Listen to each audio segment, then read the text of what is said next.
Chapter 1910. The following days could only be described as relaxing. He either went shopping with his mother or chatted, drank tea, and played chess with the elders like Emperor Qin. For Qin Feiyang, this was like a dream. At first he was not used to it. Because before, he had never thought that he would have such a day. In the blink of an eye, half a year passed. It had been half a year since the battle at the Sea of Reincarnation.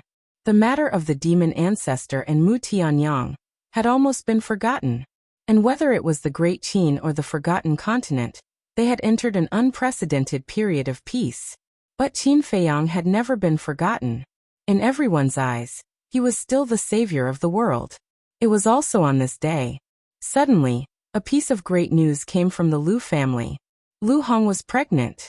After hearing this news, the emperor and his wife immediately brought a lot of tonics and called Qin Feiyang and the mermaid princess to go to the Lu family. And after the news spread, people like the white-eyed wolf, Luo Qingzhu, and Feng Ling Er, who were close to the Lu family, also hurried to the Lu family. This day, the Lu family, a quiet little village, was unprecedentedly lively. The happiest people were Lu Yun, second grandpa, third grandpa, and fourth grandpa. Because ever since Lu Hong and Lu Zheng got married, they had been looking forward to it. In the room, Lu Hong was lying on the bed, and Lu Zheng was sitting beside her with a happy smile on his face. The white-eyed wolf sat on the edge of the bed like a normal person, his paw pressed on Lu Hong's wrist. After a long time he nodded and said, "According to the pulse, this little guy will definitely have a good bone structure and extraordinary talent in the future." Lu Hong was stunned and speechless. She said, "Brother Wolf, how come I didn't know that you can read fortunes? Are you kidding me? Who am I?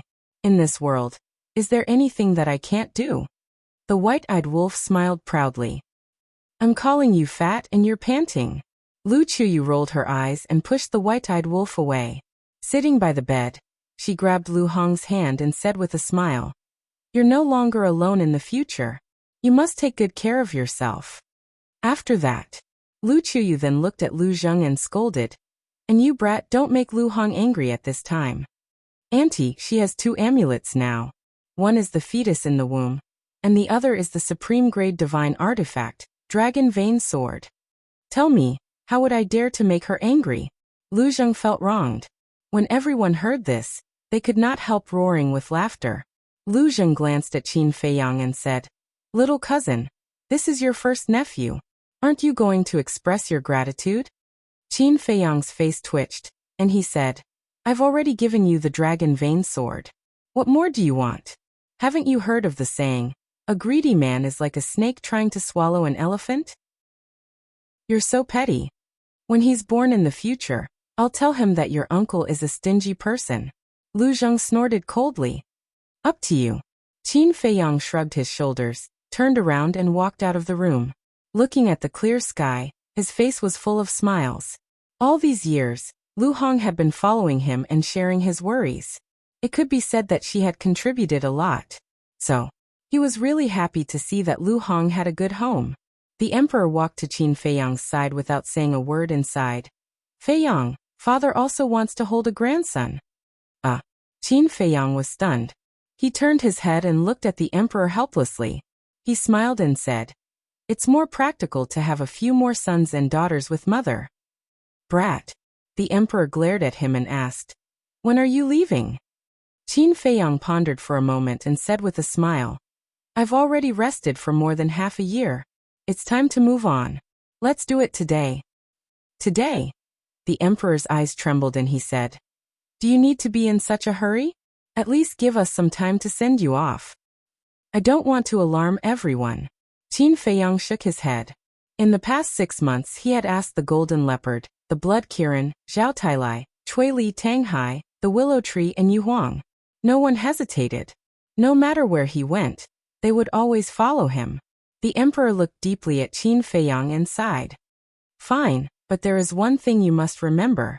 This will always be your home." Qin Feiyang's body trembled slightly. He lowered his head and said, "Thank you, father." "Silly boy, the person who should be thanking you the most should be me. Thank you for choosing to forgive me." The emperor smiled. Qin Feiyang smiled and turned to look at the emperor. However, he found that everyone was standing behind him. Even Lu Hong had gotten up and stood with Lu Zheng. She looked at Qin Feiyang with a sad expression. You guys? Qin Feiyang was startled. He cautiously asked, You couldn't have heard it, right? Nonsense. We're not deaf. Lu Zheng stared at Qin Feiyang angrily. Qin Feiyang smiled awkwardly. We were quite happy that Hong Er was pregnant, but you suddenly made such a scene. Aren't you trying to ruin our mood? Lu Zheng said. I'm sorry. Qin Feiyang quickly apologized. Lu Hong frowned and said, Lu Zheng, can you not be so rude? Lu Zheng's expression froze and he said unhappily, Hong, or why are you still helping him? Shouldn't husband and wife be united? Lu Hong rolled her eyes at him and walked in front of Qin Feiyang. She asked, Can't you wait a little longer? Wait for what? Qin Feiyang was suspicious. Lu Hong said, When I give birth to the baby, we'll go with you. Hong Er is right. There's strength in numbers. Lu Zheng nodded.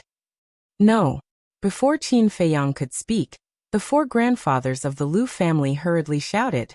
Lu Hong and Lu Zheng looked at the four grandfathers in shock. Girl Zheng, if you go to the miracle site too, who will take care of the child? That's right. Parents are important to the child. A child without parents is like an orphan. It looks very pitiful. In short, you must stay in Great Qin. And you must work hard and have a few more children. The four grandfathers' attitude was very firm. Lu Zheng looked at the four grandfathers and frowned. What about Big Brother's revenge? Lu Yin said, Leave this matter to Feiyang. You don't have to worry. Lu Zheng was stunned. He looked at Lu Yun and said angrily, The one who died is my biological brother. You tell me not to worry? Is that possible? Lu Yun snorted and said, Boy, don't say that I look down on you. Even if you go, you won't be of much help. Instead, you will be a burden to your little cousin. Old man, is this what a grandfather should say? When Lu Zheng heard this, he immediately became angry. Lu Yin was Lu Zheng's biological grandfather. Lu Yin said, I'm just telling the truth. You, Lu Zheng's eyes widened in anger. What about me? Lu Yin was also fuming with anger. Looking at the old man and the young man, Qin Feiyang was at a loss for a moment. Lu Qiuyu glared at Qin Feiyang and said, Brat, it's all your fault.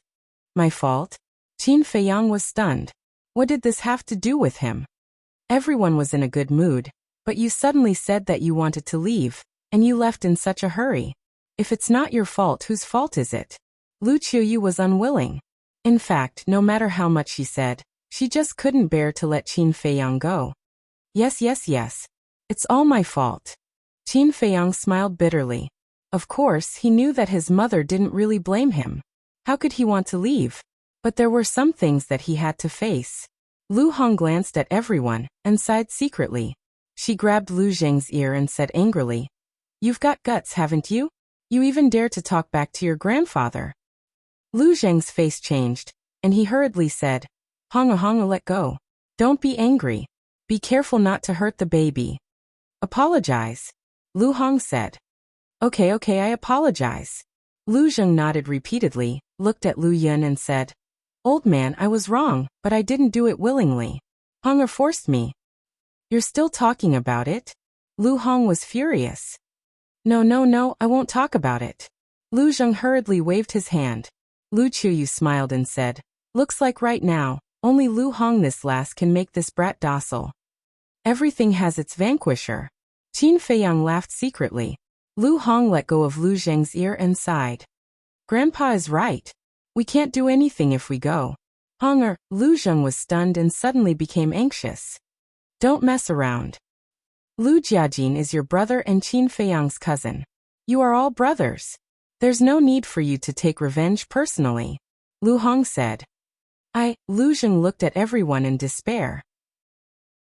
Just listen to little Hong Er and stay at home to take care of the child. As for big cousin's blood feud, we will settle it with Ice Dragon. White-Eyed Wolf said. You have no loyalty. Lu Zheng glared fiercely at White-Eyed Wolf. Don't be ungrateful. We're all doing this for your own good. After all, you already have a family. If anything happens to you, what will little Hong Er do? What about the child in little Honger's belly? After saying that, White-Eyed Wolf grinned and said, if that's really the case, what if little Honger can't bear the loneliness and remarry someone else? Then your child will have to call someone else dad, right? Brother Wolf, what nonsense are you talking about? Lu Hong said angrily. White-Eyed Wolf chuckled and said, brother, I'm just saying what if. There's no what if. Lu Hong said flatly. Then she looked at Qin Feiyang and said with a smile, then I won't accompany you for the rest of the journey. Take care of yourself. You too. Qin Feiyang smiled. White-Eyed Wolf said helplessly, you make it sound like you're leaving now. Go and prepare some good wine. Let's have a good gathering.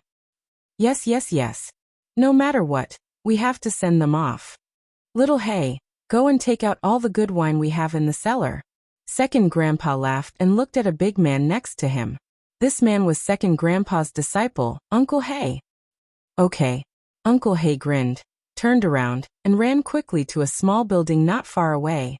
Looking at everyone who was busy, Qin Feiyang looked quite helpless. Luo Qingzhu and Feng Ling looked at each other. Then they stepped forward and said with a smile, Qin Feiyang, let's talk alone. Chapter 1911. Talk alone? Qin Feiyang was stunned. He glanced at Luo Qingzhu and Feng Ling then turned to look at the mermaid princess. Why are you looking at me? The mermaid princess secretly glared at him. Qin Feiyang transmitted his voice and laughed. I'm afraid you'll be angry. You're right beside me now. How can I be angry? The mermaid princess was a little speechless. What's wrong? Now that you have a woman, you won't even give face to us old friends. Don't be like Lu Zheng and the others henpecked. Feng Ling glanced at the mermaid princess, then looked at Qin Feiyang playfully. Qin Feiyang nodded slightly, looking quite emotional. Let's go. I won't eat you. Feng Ling grabbed Qin Feiyang and walked out of the village. Luo Qingzhu smiled helplessly and looked at the mermaid princess. We just want to talk about old times. Don't think too much. I'm not. The mermaid princess shook her head, but her eyes were always on Qin Feiyang. Luo Qingzhu shook her head and smiled, then quickly followed. What's the situation? The white-eyed wolf glanced at Luo Qingzhu and Feng Ling and his eyes kept flashing. Are you stupid? Lu Zheng glanced meaningfully at the mermaid princess and whispered, she doesn't know. You still don't know. Luo Qingzhu was interested in little cousin in the past. The mermaid princess' delicate body trembled, and a trace of panic flashed across her face. At first, the white-eyed wolf didn't understand what Lu Zheng meant. But when he saw the change in the mermaid princess' expression, he immediately understood. It secretly laughed sinisterly and nodded at Lu Zheng. There is indeed such a thing. Lu Zheng continued, look at Feng Ling Although this woman has never shown it, I'm sure that she's secretly in love with little cousin. The mermaid princess trembled again. White-eyed wolf couldn't help but want to laugh. This little girl was too naive. She was so easily fooled. Since that was the case, he might as well add fuel to the fire. White-eyed wolf looked at Lu Zheng in surprise and asked, really? Why haven't I noticed that Feng Ling is also interested in little Qinzi? You don't have any experience in romance. How could you have discovered it? But I'm different. As an experienced person, I can see through Feng Ling thoughts at a glance. I'm sure that they must have seen that little cousin is about to leave, and were worried that they wouldn't have a chance in the future, so they took the opportunity to confess now. Otherwise, why would they take little cousin and talk in private behind our backs? Lu Zheng said. That makes sense. White-eyed wolf nodded. He looked at the mermaid princess, whose eyes were about to turn red. White-eyed wolf and Lu Zheng couldn't help but laugh sinisterly. Lu Hong couldn't stand it anymore and said angrily, are you guys done fooling around? Lu Zheng's expression suddenly changed again. He hurriedly stepped forward and comforted her. Honger, don't be angry. Be careful of our child. Is it fun to scare others? Lu Hong glanced at him angrily. She walked up to the mermaid princess and said with a smile, they're all talking nonsense. Don't mind them. I'm not. Mermaid princess shook her head. Although she said that, her eyes were getting redder and redder. Did you see that? It's all your fault. Lu Hong glared fiercely at Lu Zheng and White-Eyed Wolf. White-Eyed Wolf said, "But we're not wrong. Luo Qingzhu used to be interested in little Qinzi." Outside the village, on a patch of grass, Qin Feiyang stood against the wind and breathed in the fresh air. His body and mind were extremely comfortable. Luo Qingzhu and Feng Ling stood behind Qin Feiyang. They looked at the man in front of them with complicated expressions. Thinking back to when they were in Iron Ox Town and Black Bear City, although this person was also amazing, who would have thought that he would have today's achievements? The world was really unpredictable. Qin Feiyang took a deep breath, turned to look at the two girls and said, "Tell me, what do you want to talk about?"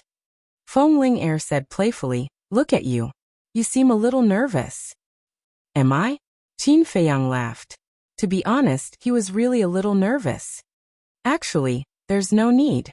Although I did have a good impression of you in the past, that was just the ignorance of a young girl. Now I just treat you as a very good friend," Luo Qingzhu said with a smile. Qin Feiyang heard this and secretly breathed a sigh of relief. Luo Qingzhu said, "Actually, we're not looking for you to confess to you, nor to go to the miracle site with you. We want to talk to you about Uncle Yuan." "Uncle Yuan?" Qin Feiyang frowned. Luo Qingzhu said, "You know about Uncle Yuan's situation, right?" "What's the situation?" Qin Feiyang was suspicious. Luo Qingzhu said, "It's about him being unable to cultivate." Qin Feiyang said in realization, "So it's about that. I know. Although it seems that Uncle Yuan doesn't care much, we can see that he's still very eager to break the shackles of being unable to cultivate," Luo Qingzhu said. "Yes. Although we're not his descendants, we've been with him all these years. In our eyes, he's our grandfather. We feel sorry for him. So we hope that you can help him." Feng Ling sighed. Qin Feiyang pondered for a while and asked, "Do you have any ideas?" The two women looked at each other and smiled bitterly. Luo Qingzhu said, "If we had a way, we wouldn't have come to you." Feng Ling said, "But we've thought about it. The only person who can let Uncle Yuan be reborn is that golden small beast." "Golden small beast?" Qin Feiyang murmured and looked up at the sky. A sense of powerlessness rose in his heart. "We also know that the small beast is very strong, so we don't want to force you. We want to say that when you can defeat the small beast in the future, you must not kill it. Bring it back first and break the shackles of Uncle Yuan," Luo Qingzhu said. Feng Ling also looked at Qin Feiyang with a pleading face. Qin Feiyang looked at the two women's expressions and suddenly couldn't help but laugh. "What are you laughing at? We're talking about serious business. Be serious." The two women frowned and said with dissatisfaction, Okay, be serious." Qin Feiyang nodded and shook his head helplessly with a smile. "Actually, I don't need you to remind me of this because Uncle Yuan is also an old man that I respect the most. He's also my family. We're just worried. After all, right now, you've already found the family that truly belongs to you. As for Uncle Yuan, at the end of the day, he's just a subordinate of your grandfather," Feng Ling said. Qin Feiyang's face darkened and said angrily, "Feng Ling do I look like the kind of person who will burn the bridge after crossing it? Who knows? People's hearts change. Whether you change or not, only you know." Feng Ling pursed her lips. Qin Feiyang's veins were bulging. He let out a long breath and said, "I'm not going to argue with you." Feng Ling screamed, "Oh, you've grown a temper. Do you remember how I taught you a lesson in Black Bear City?" Qin Feiyang's face twitched and said playfully, "Then do you remember that I used to have a cheap fiancé?" "Cheap fiancé?" Feng Ling was stunned and immediately became angry. She shouted, "Don't mention that to me again." Back in Black Bear City, Qin Feiyang just casually said that Feng Cheng's granddaughter was his fiancée. As a result, many people believed it. And the more it spread, the more outrageous it became. For this matter, Feng Ling wanted to skin Qin Feiyang alive. So when she heard about it now, she couldn't help but be angry. Okay, I thought it was back then. You're not young anymore. Don't make a fool of yourself." Luo Qingzhu looked helplessly at the two and said, "Qin Feiyang, hurry up and see your mermaid. When I came over just now, I saw that she didn't look well." She didn't look well? Qin Feiyang was taken aback. He looked up at the mermaid princess standing in the village, and then ran towards the village. Feng Ling shook her head and said with a smile, "This guy, it seems that he is really tempted. Such a beautiful and well-behaved woman, let alone him. If I were a man, I would also be tempted," Luo Qingzhu said. Qin Feiyang suddenly stopped, turned his head to look at the two women, and said, "By the way, have you decided not to go to the miracle?" "Not going. You know my situation. My parents have been separated since I was a child, and I have the same surname as my mother.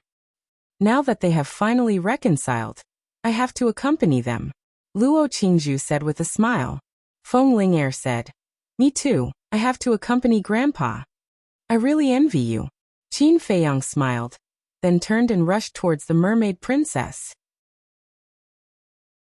When the mermaid princess saw that Qin Feiyang had returned, she quickly tidied up her face and wiped the tears from the corners of her eyes.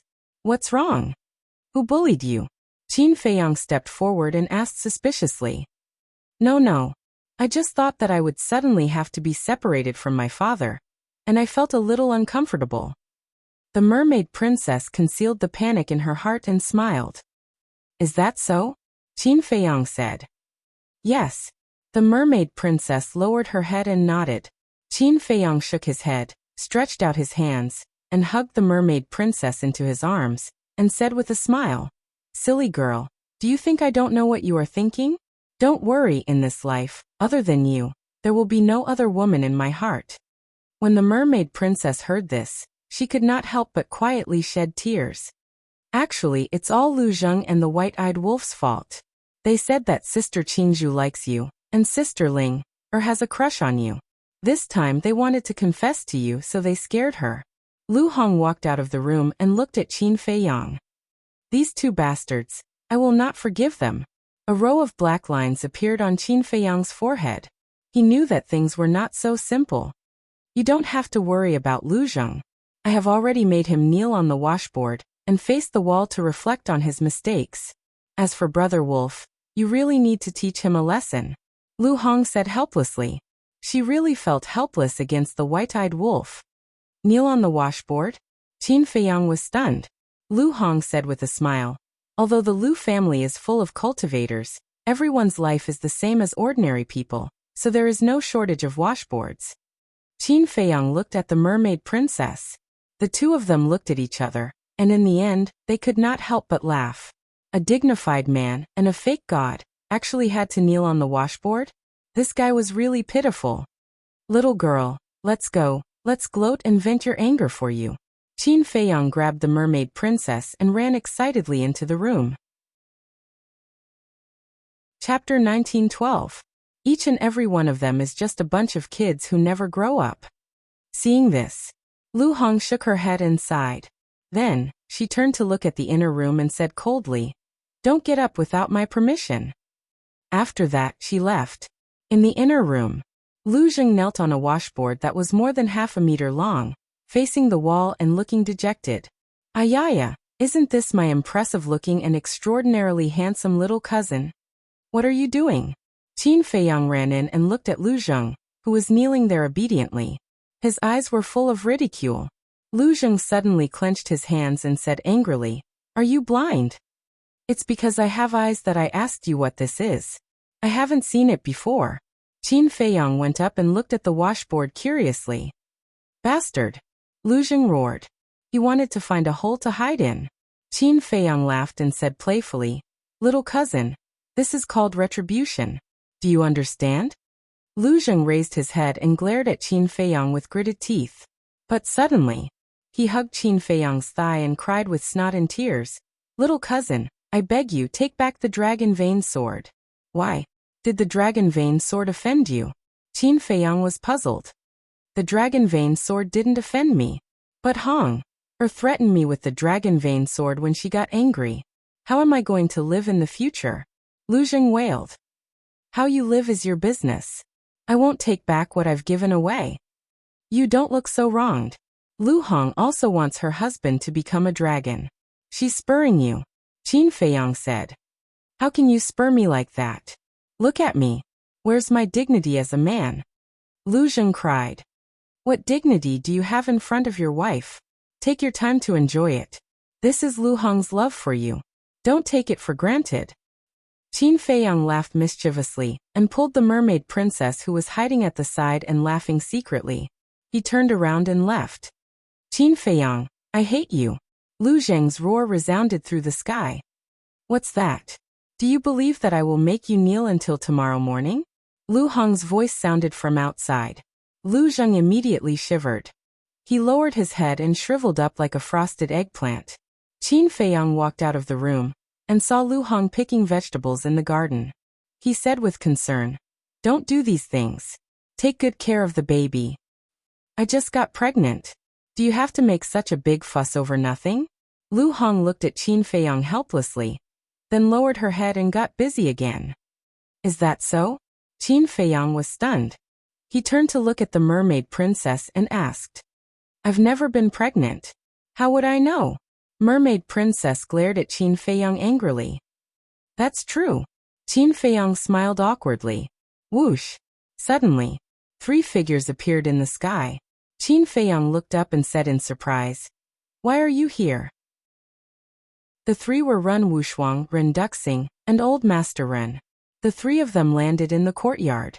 Old Master Ren said with a smile, Lu Hong is pregnant. It's such a joyous occasion. We have to come and visit. Lu Hong got up and said with a smile, Thank you. Why are you still doing such rough work? Go to bed and lie down. Lu Zheng, what are you doing? Why aren't you taking good care of Sister Hong? Ren Wuxia shouted angrily.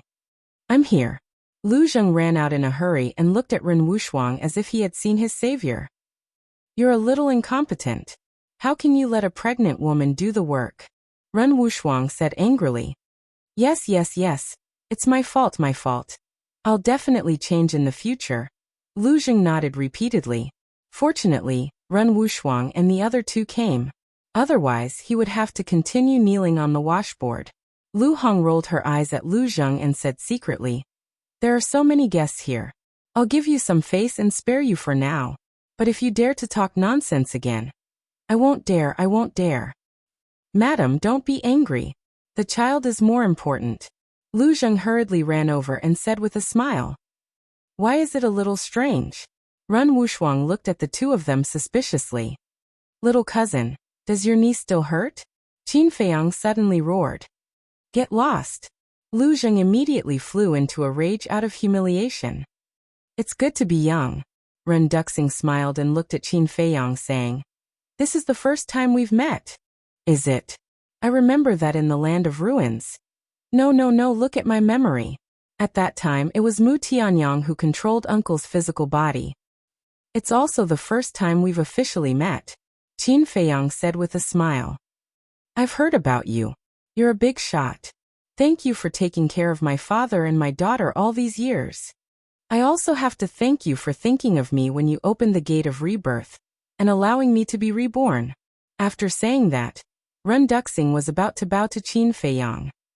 Uncle, that's impossible. Qin Feiyang hurriedly stopped Ren Duxing and sighed. If you want to say thank you, I should be the one thanking sister and old master. If it weren't for their help in the spiritual state back then, let alone all of this, I might not even be alive. So it's only right for me to repay you. Ren Wuxia said with a smile.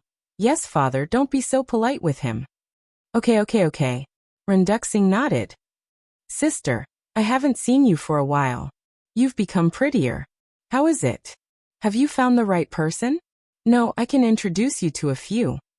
Qin Feiyang grinned. Ren Wuxia blushed, raised his fist and said angrily. Brat, are you looking for a beating? So fierce? Uncle Old Master, hurry up and find someone to marry her off. Qin Feiyang said. I want to, but no one dares to accept her. It's all my fault. I spoiled her too much when she was young, and now she has a bad habit. Old Masterly laughed and said, Grandpa, how can you talk about your own granddaughter like that? Besides, with my beauty, as long as I open my mouth, those stinky men can line up from here to the imperial city. Ren Wuxia held his head high and said proudly, Why don't you say that they can line up from here to the 9 states? Old Master rolled his eyes at Ren Wuxuang. That's not impossible, Ren Wuxuang said proudly. It's hopeless. Old Master shook his head and looked at Qin Feiyang. I heard that you're leaving today? How did you know? Qin Feiyang was stunned. Don't worry about how I know. I just want to know why you didn't tell us that you were leaving. Do you feel that we're not worthy of you now? There was a trace of anger on Old Master's face. Qin Feiyang smiled bitterly and said, We've been together for so many years. Don't you know what kind of person I am? That's enough. I know you don't want to see the scene of parting, and you don't want us to feel sad. But if you leave without saying a word, we'll feel even worse, Old Master said. Qin Feiyang was stunned and nodded. I didn't think it through. I was wrong. Well, let's go and have some tea with your second grandpa and the others. You young people can play around. Old Master smiled and turned to leave with Ren Duxing. After Old Master and Ren Duxing left, Qin Feiyang looked at Ren Wuxuang and said with a smile, Sister, congratulations. You've finally reunited with Uncle as you wish. It's all your credit. I won't forget it. But to be honest, I've been waiting for this moment for a long time. Ren Wuxuang sighed. Qin Feiyang asked, What about in the future? In the future? Ren Wuxuang pondered for a while and said with a smile, Of course I'll be filial to father and grandpa. Filial to father and grandpa? Qin Feiyang murmured and sighed. To be honest, I envy you. You can stay with your loved ones all the time. Ren Wuxuang said, As long as you can let go of everything, you can do it too. It's easier said than done to let go. Qin Feiyang shook his head. I don't know how to enlighten you, nor do I have the ability to help you. I can only say one thing. No matter where you go, you have to protect yourself. Ren Wuxuang said. Thank you. You'll always be my sister. After Qin Feiyang said that, he added, Cheap sister. Brat. Ren Wuxuang raised her slender arm and knocked hard on Qin Feiyang's head. However, her eyes were full of doting. All along, Qin Feiyang had been like a younger brother in her heart. Looking at her younger brother, who was so responsible, she felt gratified from the bottom of her heart. Young Master. Boss Qin. Master. At this time, more figures descended in the sky above the courtyard. Qin Feiyang looked up and glanced at the familiar faces. He smiled helplessly and said, You're all here. Among these people there were Yan Wei, Wang Yangfeng, Wang Xiaojie, Qin Chun, Ling Yunfei, Zhao Shuanger, Fatso, Pei Yi, Gong Sunbei, Wang Zicheng, and so on. Yan Wei said angrily, You're still hiding so many important things from us. Young Master, you're not being honest. Soon, another group of people rushed over. Tantai Li Yishu, the monkey-faced old man, the hook-nosed old man, Emperor Hong, Elder Qin, Sun Dahai, Li He Jiangjingi, Yin Nanshan, the Mermaid Emperor, and so on. Qin Feiyang said suspiciously, I'm a little puzzled. How did you get the news? Brother told them. The white-eyed wolf's voice sounded. Qin Feiyang looked up again, and saw the white-eyed wolf flying over with Zhao Tailai and a group of beasts. There were Blood Kirin, Thunder Leopard, Seal, Black Dragon Snake, Golden Wolf King, Crocodile Emperor, Winged Snow Eagle, and so on. Zhao Tailai and the others had been traveling in the imperial capital for the past 6 months. Originally, Qin Feiyang wanted to wait until he left before informing them. In the end, he didn't expect the ingrate to call all of them over. This was good too. After all, as the old man said, leaving without a word might make everyone feel worse. It was better to have a good night's gathering and set off for the miracle site tomorrow morning.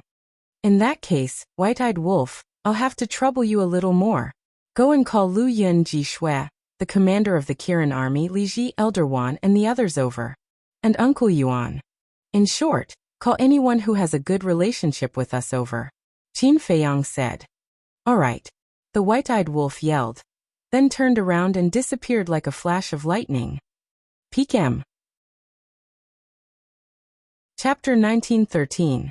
On this day, Qin Feiyang did not leave the village at all, accompanying his family and friends. Everyone seemed to have forgotten about the matter of parting, and did not mention it again, because they did not want to be sad and did not want to ruin the atmosphere. At night, in the center of the Lu family village, a bonfire burned, illuminating the surroundings. Everyone gathered around the bonfire. The children sang and danced, the adults chatted and drank, and the laughter continued. Happy times were always short. The night passed. The horizon gradually turned white. Rays of sunlight shone down, and everything began to wake up. At this moment, everyone put down the wine cup in their hands, lowered their heads, and fell silent. The entire village gradually fell into a deathly silence. Qin Feiyang glanced at everyone, his eyes filled with the sadness of parting. A moment later, he grabbed a wine jar, raised his head, and took a big gulp. He stood up and bowed and said word by word, "To be able to have all of you is the fortune of my life, Qin Feiyang. Thank you all for accompanying me all this time. From now on, no matter where I, Qin Feiyang, go, I will never forget all of you." Everyone raised their heads and looked at Qin Feiyang, their eyes filled with tears. "Thank you. Thank you so much. You will always be the people I care about the most, and Great Qin will always be my home. Everyone must take care and wait for my return." After Qin Feiyang finished speaking, he shouted, "Cui Li Old Zhao, give me the 10,000 beasts diagram and the ancient pagoda." Cui Li and Zhao Tailai stood up and walked in front of Qin Feiyang. The 10,000 beasts diagram and the ancient pagoda immediately appeared out of thin air. Qin Feiyang directly erased the blood contract inside, and then took out the divine phoenix blade. "Mother, the 10,000 beasts diagram is for you." Qin Feiyang waved his hand, and the 10,000 beasts diagram flew in front of Wuxia. "Yanwei, the divine phoenix blade is for you."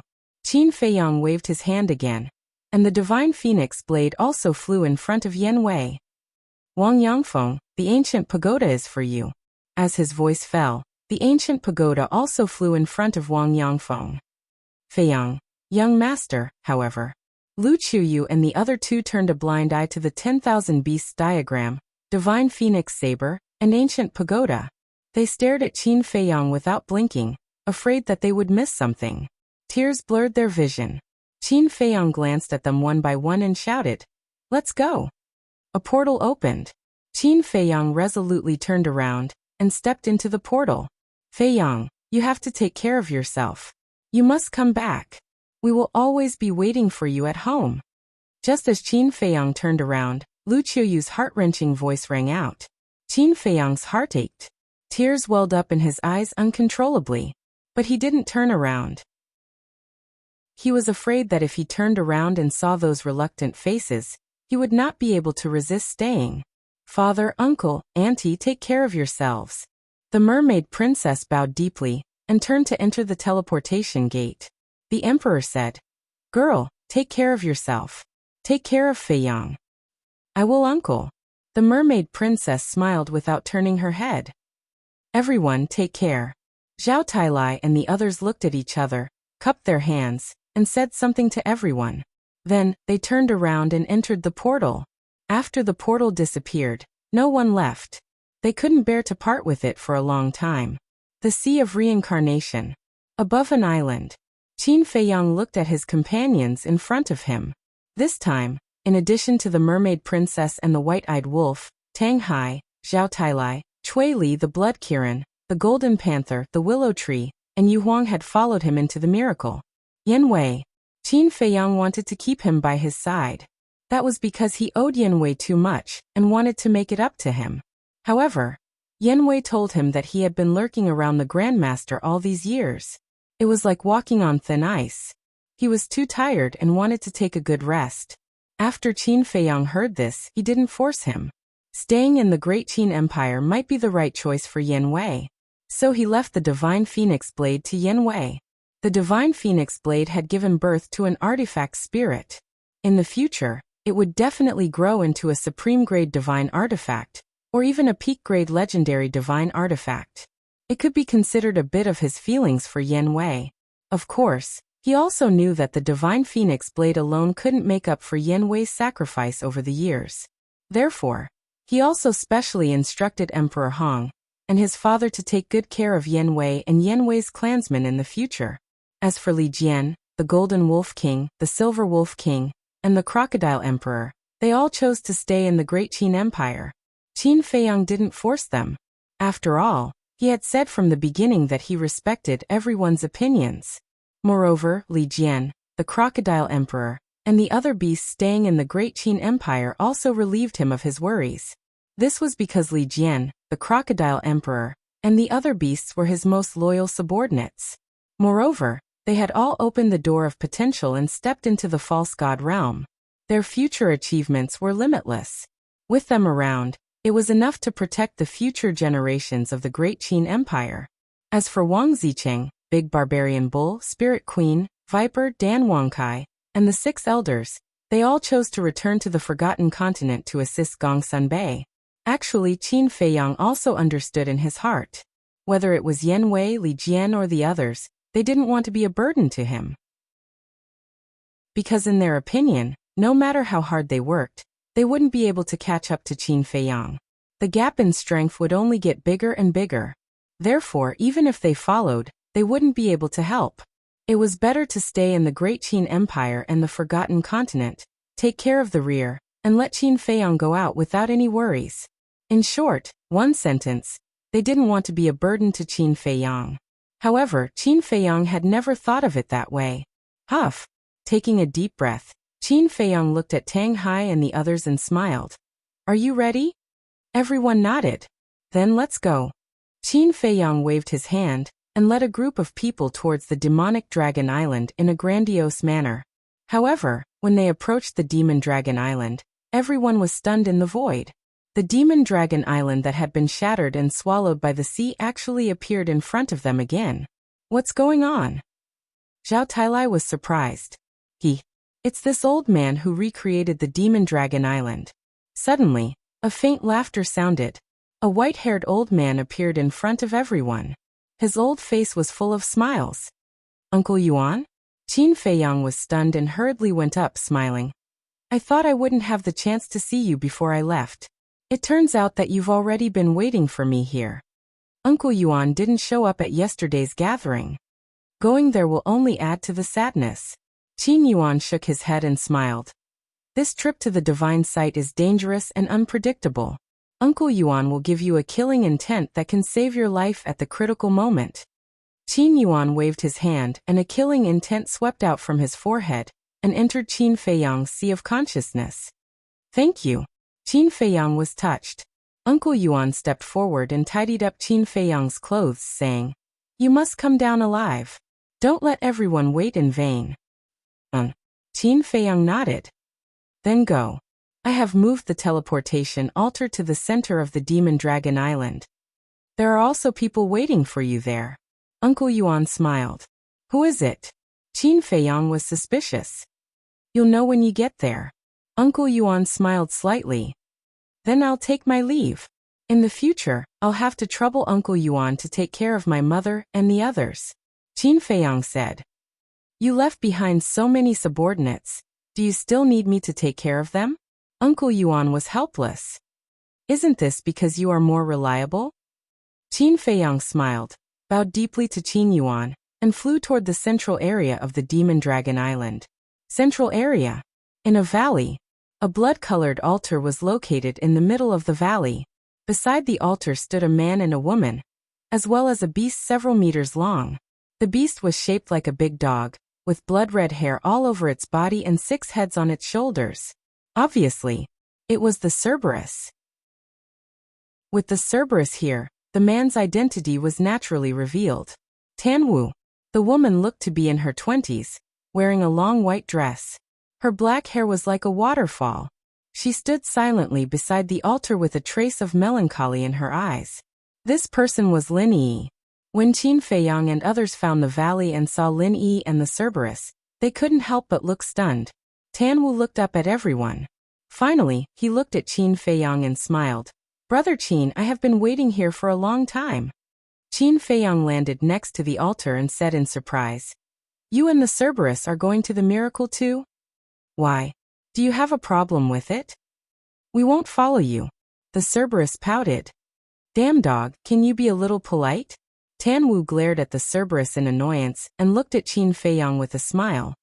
Uncle Yuan asked us to go to the ancient world. I see. Qin Feiyang nodded in realization and looked at Lin Yi again. Lin Yi was originally looking at Qin Feiyang, but when she saw Qin Feiyang looking at her, She immediately turned her head and looked away, avoiding his eyes. Haven't you remembered yet? Qin Feiyang asked. Lin Yi was silent, and the disappointment in her eyes became stronger. This art of indifference is too overbearing. In the past few days, Uncle Yuan has been helping her find her memory. He has tried everything, but it's useless. Tan Wu sighed. Mermaid Princess stepped forward and comforted. Don't worry. Take your time. You will definitely remember. Thank you. Lin Yi smiled slightly and said. Qin Feiyang sighed. In the past, Lin Yi was such a lively and innocent little girl. But now even if she smiled, her smile was melancholic. Qin Feiyang looked at Tan Wu and asked secretly, so she is going to the miracle too? She wants to find the demon ancestor. Because the art of indifference was given to her by the demon ancestor. The demon ancestor may have a way to recover her memory. Tan Wu transmitted his voice. I don't think the demon ancestor has a way. Otherwise, when the demon ancestor was resurrected, he would have helped Yi recover her memory. Qin Feiyang sighed secretly. Tan Wu glanced at Lin Yi and said secretly, it's better to have hope than no hope. That's true. Qin Feiyang nodded. Tan Wu said, then open the altar. Qin Feiyang took a step back, and more than a dozen incarnations appeared. Divine power rolled out and poured into the altar. Buzz. The altar quickly recovered, and blood light shone in all directions. Not long after, a blood-colored light beam soared into the sky. The altar was fully activated. Qin Feiyang dispersed the incarnation, turned his head, and glanced at the sea of reincarnation. He then looked in the direction of the imperial capital and murmured, everyone take care. Let's go.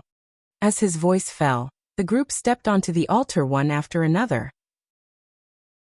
Just as they disappeared and the altar was about to close, a few more figures came through the air like lightning and landed on the altar. Immediately, those figures also disappeared quickly. The altar also closed. Chapter 1914. The second level of the divine sight. The fire dragon was still napping beside the altar as usual.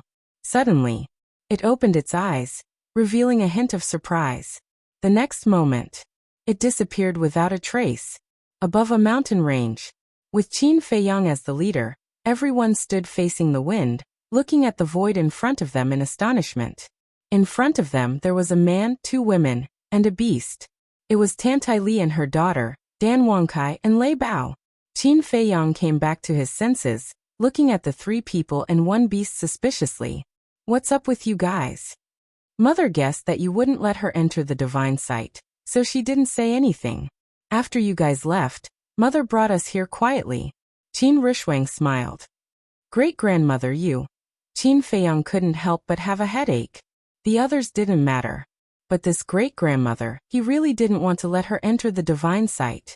Not to mention other things, if something happened to her in the future, how would he explain it to his ancestors? Since we're already here, what can you do to me? Tantai Li was a little proud. Qin Feiyang was helpless, looking at Dan Wangkai and Lei Bao suspiciously. What about you guys? I asked you guys a long time ago, and you guys said that you wanted to stay in the Forgotten Continent in Great Qin. Why are you here now? Lei Bao grinned. Didn't we want to give you a surprise? It's a shock. Qin Feiyang glared at it. Actually, at first, I did want to stay in the Forgotten Continent, but later, Wang Ziqing and Viper persuaded me, saying that you lack an alchemist by your side, and asked me to help you. I thought about it and it made sense. With me helping you refine pills, you can focus on other things. As for Lei Bao, I instigated it to come. Don't I lack a partner by my side?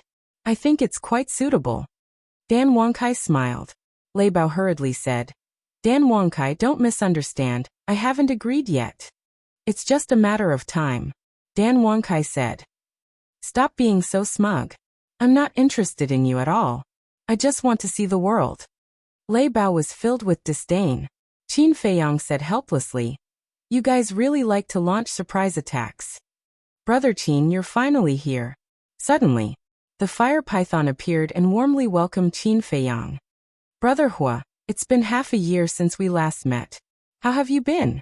Qin Feiyang was also full of smiles. The man and beast chatted for a while before Qin Feiyang pointed at Tantai Li and Qin Rishwang and said, "Brother Hua, can you do me a favor and send them back to the great Qin Empire?" "How dare you?" Tantai Li's face darkened. Qin Rishwang also looked displeased. Qin Feiyang asked, "If you all leave, what will happen to the forgotten continent?" "I've taken care of everything. Gongsun Bei has already taken office. Yi Shu and the others will do their best to assist him. Moreover, there are also outstanding youngsters like Wang Zicheng, so you don't have to worry at all," Tantai Li said indifferently. Qin Feiyang's face twitched. So it was premeditated. The fire python looked at the two of them and looked at Qin Feiyang apologetically, saying, "Brother Qin, I can't do anything about this. Last time it was Lord Ice Dragon who sent me out." Qin Feiyang asked, "You can't open the door to the divine sight?" "That's possible. But it's not time yet. If you open it without permission, you'll be punished by Lord Beast God," the fire python said. The mysterious lady said proudly, "Did you hear that? You'd better put away your little thoughts." Qin Feiyang looked helpless. It seemed that it was a foregone conclusion. The mermaid princess looked at the fire python and asked, "Lord Guardian, are the inner demons and Lu Jiajin really dead?" "I didn't see it with my own eyes. But Lord Ice Dragon said so. It shouldn't be false," the fire python said. "Where is Ice Dragon now?" Qin Feiyang asked. "I don't know.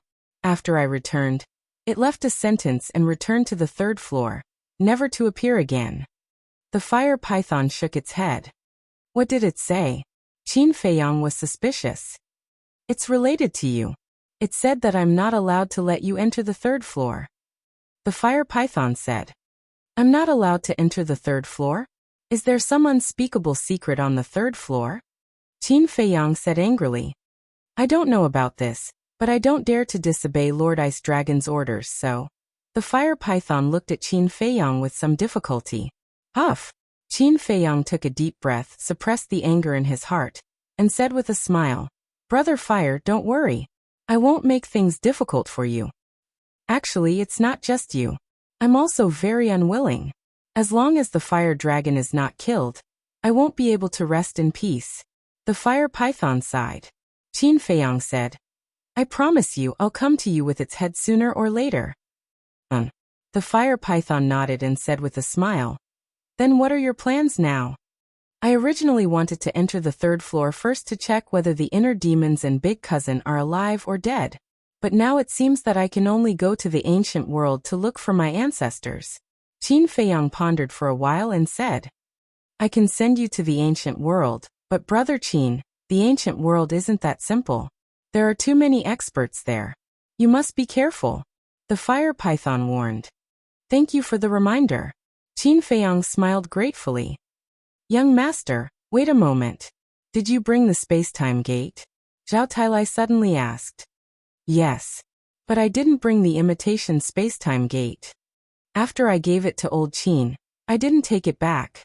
Just treat it as a gift to him," Qin Feiyang said. "The imitation space-time gate is not important." Zhao Tailai pondered for a while, looked at Qin Feiyang, and said, "Young master, I have a suggestion." "Go ahead." Qin Feiyang said. Zhao Tailai said, "We can open the space-time gate and enter the 3rd floor. This way, we won't be making things difficult for the Guardian." And Qin Feiyang was stunned. He looked up at the fire python and said, "Brother Fire, do you have the coordinates of the 3rd floor?"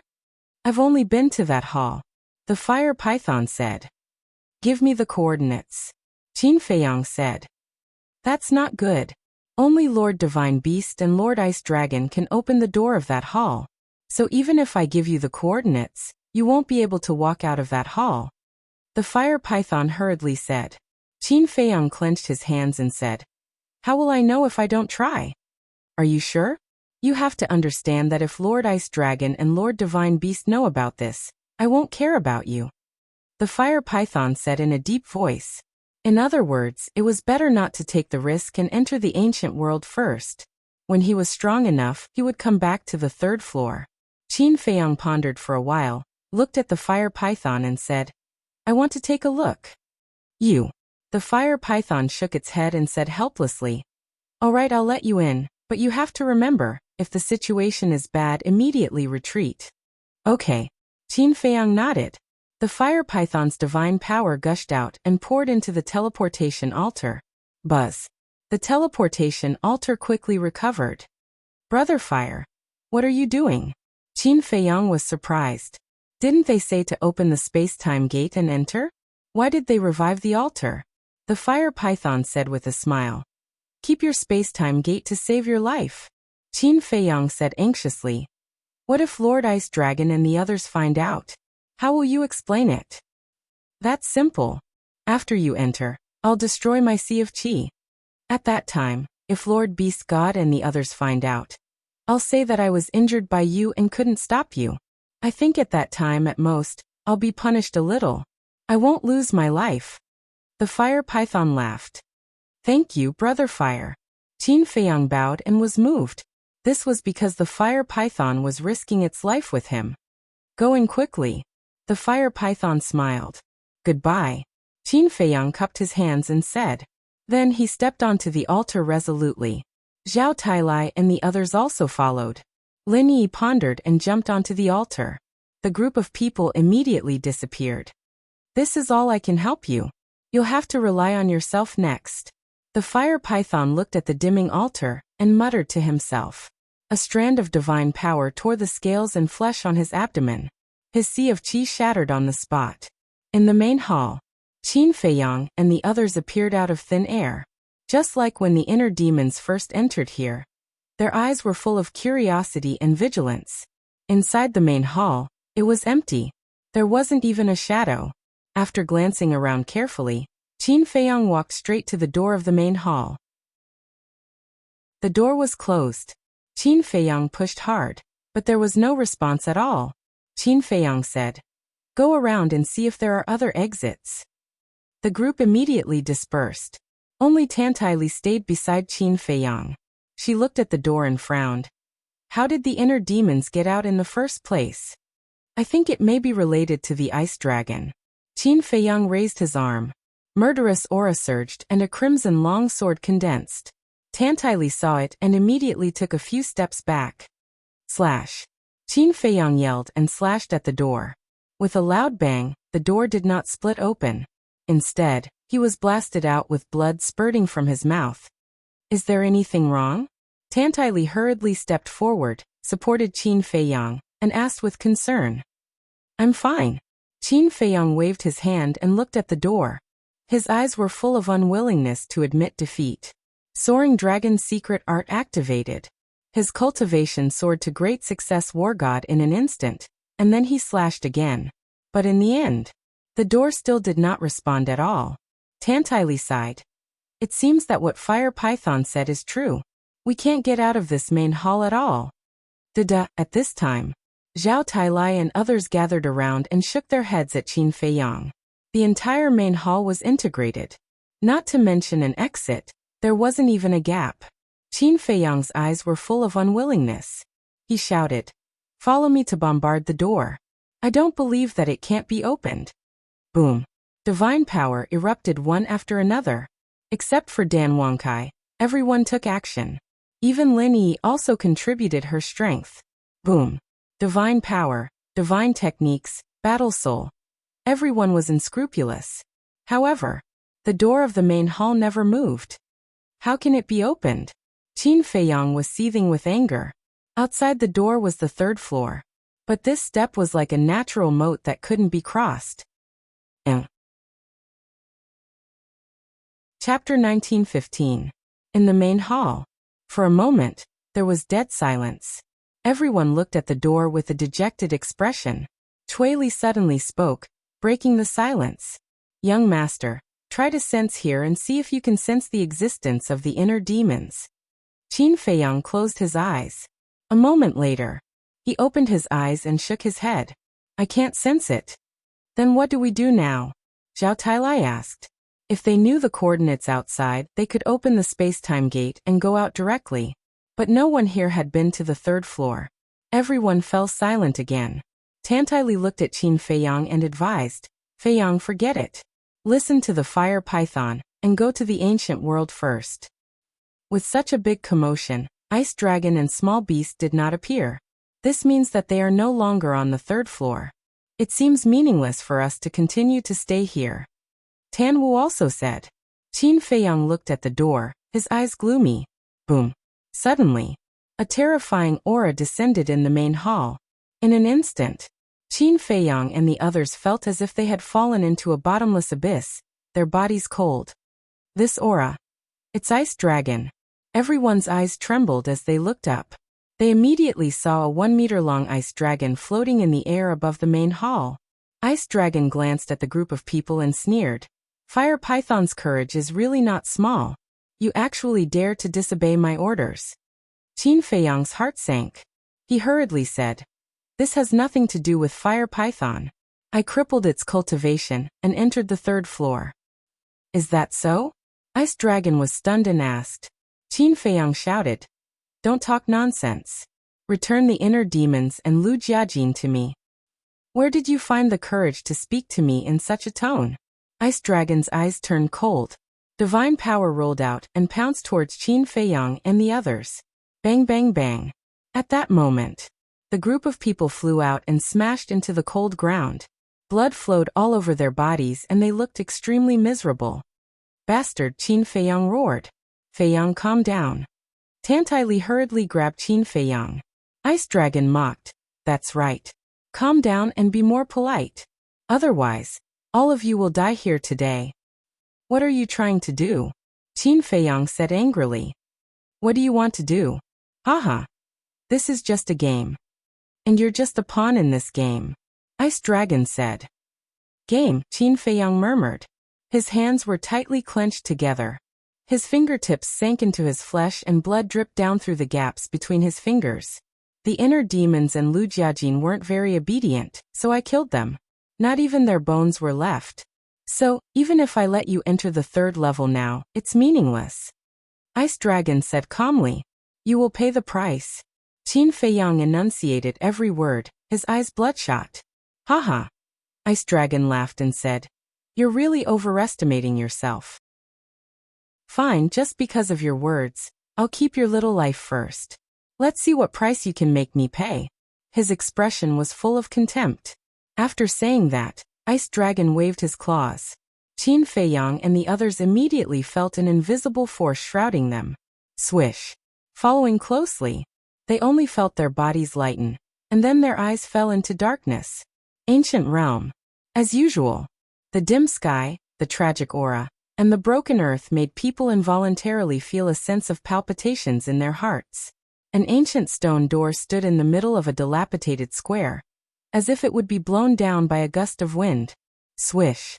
Suddenly, a group of people appeared on the square in front of the stone door. It was Qin Feiyang and the others. This is? Tan Wu scanned his surroundings in bewilderment.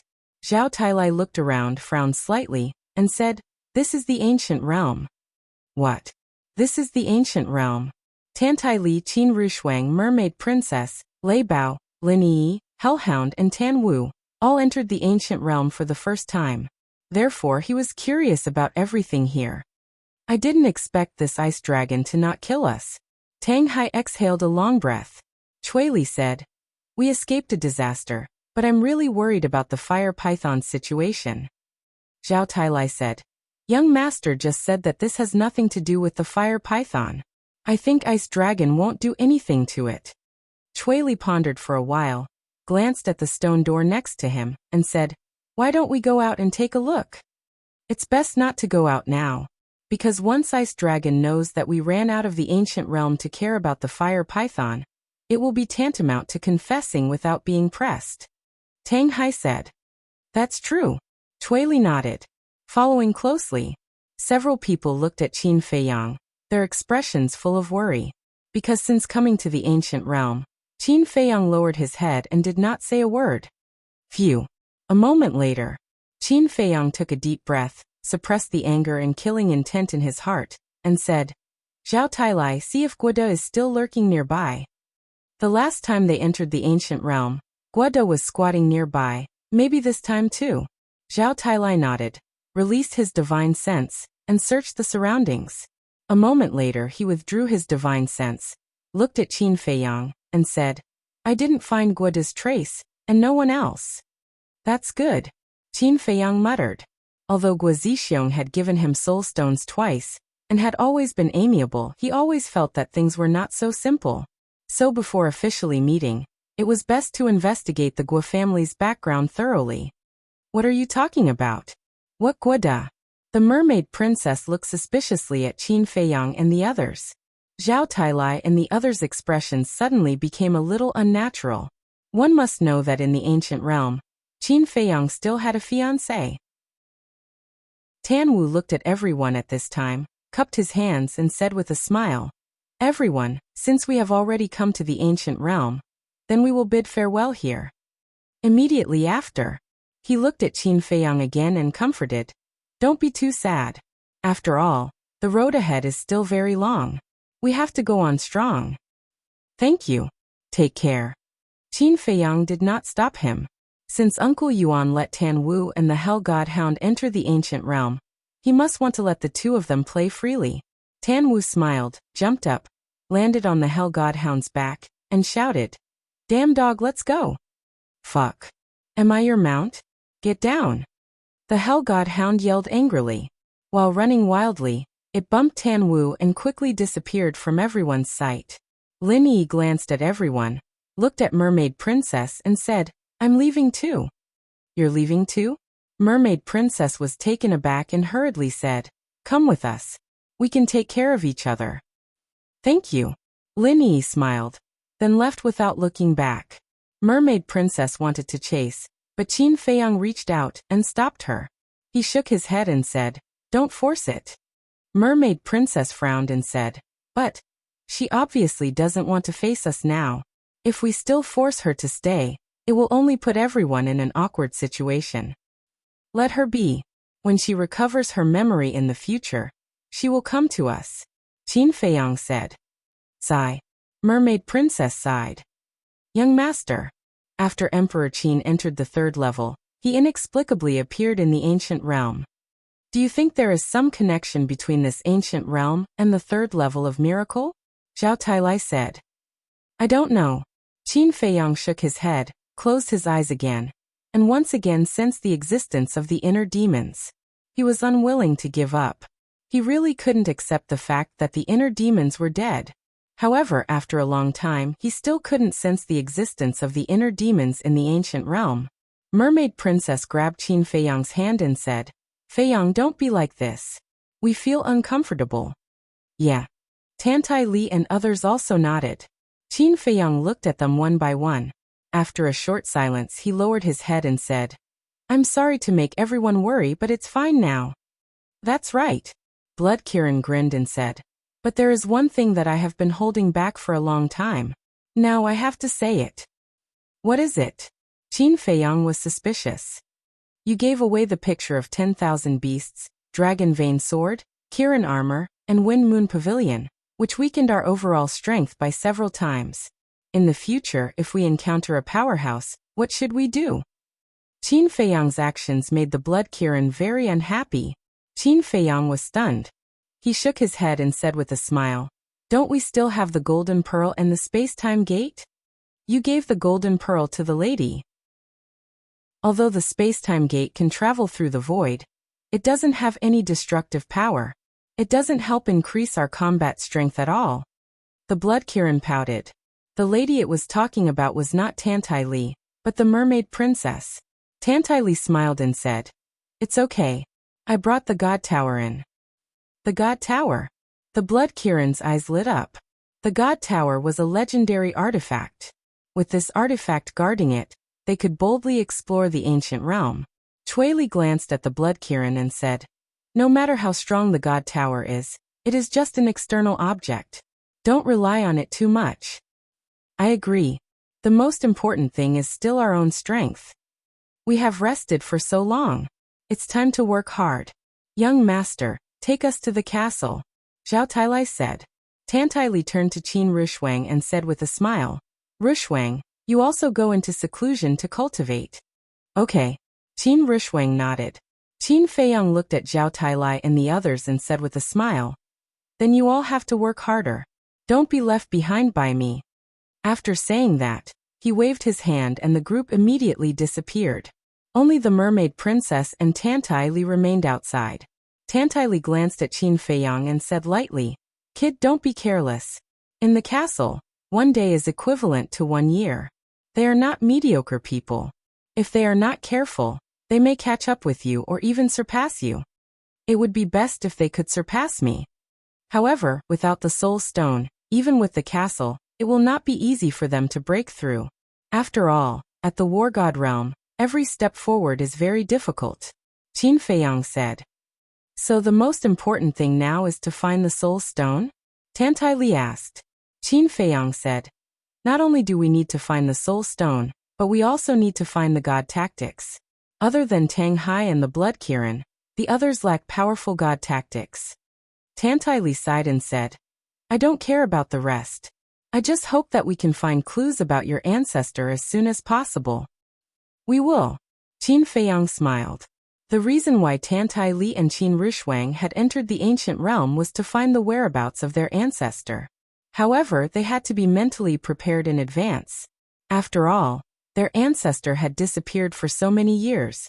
It would not be easy to find him. Literature Museum. Chapter 1916. I believe that you must still be alive. Because I can feel it. Tantai Li muttered to herself, turned her head to look at Qin Feiyang, and asked, "Which direction should we go?" "Which direction?" Qin Feiyang glanced around and suddenly thought of a person. "Wait for me."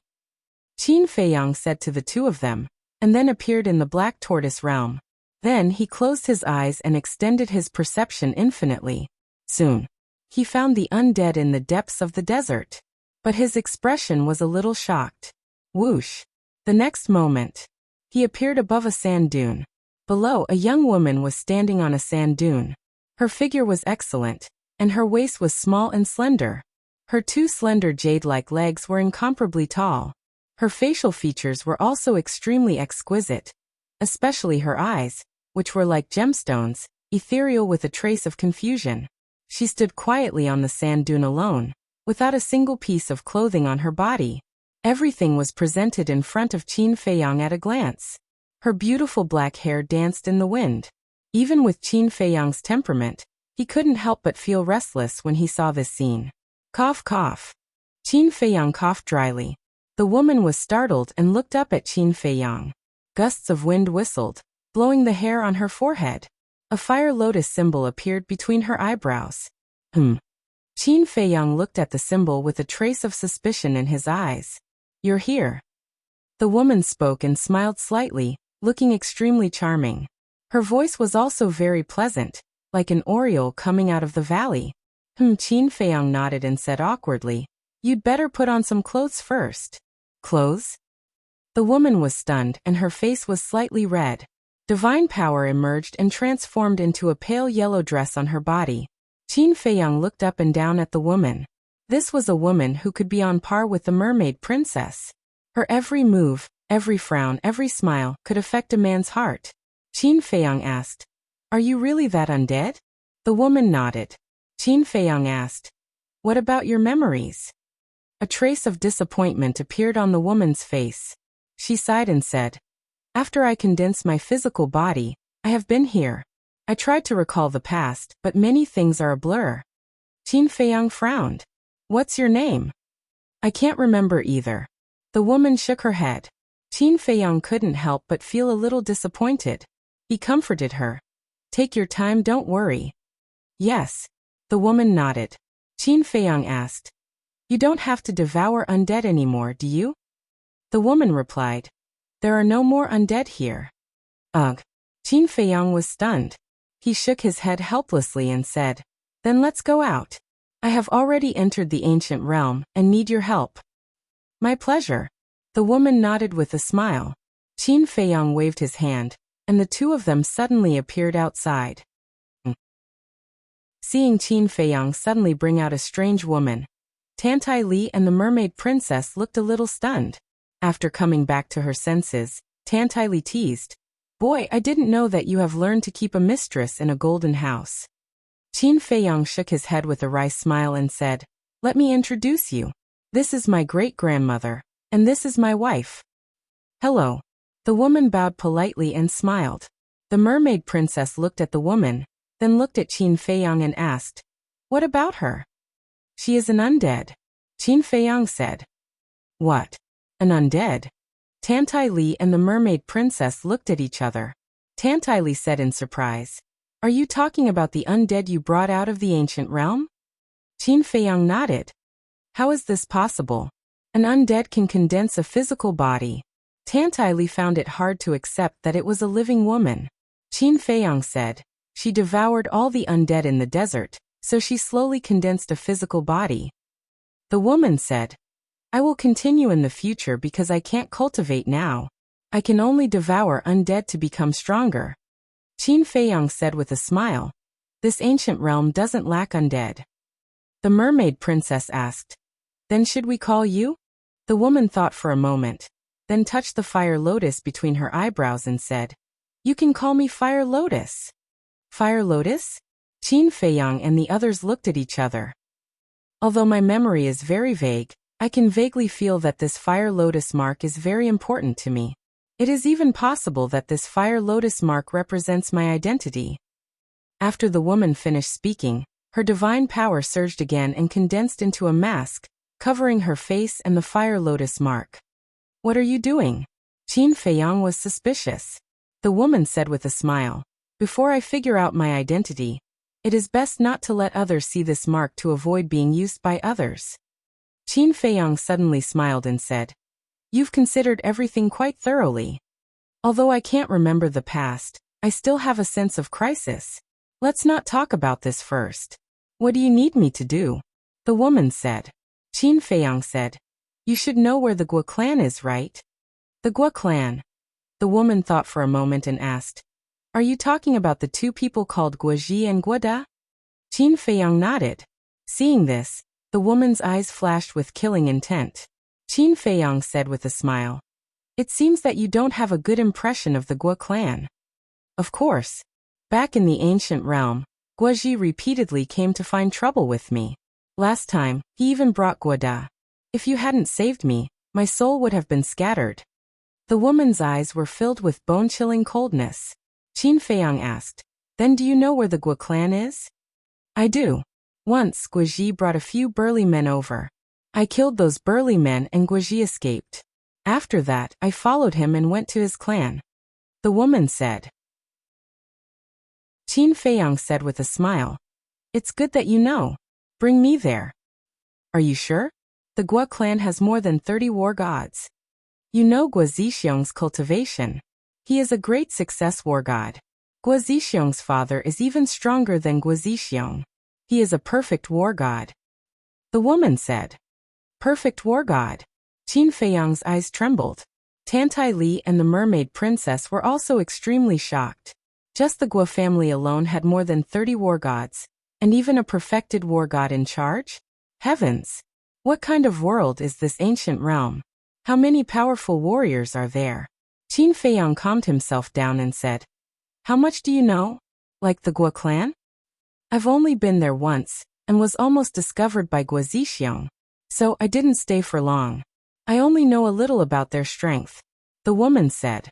Qin Feiyang said, "Looks like I have to go there. Since you insist, I'll lead the way for you." After saying that, the woman headed west. "Great-grandmother, follow me," Qin Feiyang called out to Tantai Li. Then he pulled the mermaid princess and chased after the woman. The mermaid princess asked suspiciously, "Feiyang, who is the Gua clan? Why do you care so much about them?" "Girl, you still don't know. Qin Feiyang is here, and he has a fiancé. And this fiancé is Gua Zixiong's daughter." Tantai Li joked. "What?" The mermaid princess was stunned. "Great-grandmother, do you want to see the world in chaos?" Qin Feiyang was quite angry. Then he suddenly frowned and said, "Wait, great-grandmother, how do you know about this? I don't remember telling you before, right? You think you can hide it from me? I already knew from Zhao Tailai and the others." Tantai Li snorted. "Those big mouths. Qin Feiyang cursed angrily. He turned to the mermaid princess and said, "Even I am a little confused about this, so don't think too much about it." "Great-grandmother, are you telling the truth?" the mermaid princess said. Qin Feiyang nodded with a wry smile. "Humph. You're really something. You came to the divine site and got a fiancé." The mermaid princess snorted coldly. "I swear to God, I don't even know what the woman looks like. It's purely something done by my ancestor." Qin Feiyang hurriedly told the mermaid princess the details of the marriage contract. "I see." The mermaid princess nodded. "So I can't accept this fiancé at all. Moreover, although the handwriting on the marriage contract is indeed the same as my ancestors, it can't be ruled out that Guizixiong and the others imitated it." Qin Feiyang said. "But one thing is certain. Your ancestor did appear in the ancient world," Tantai Li said. Qin Feiyang nodded.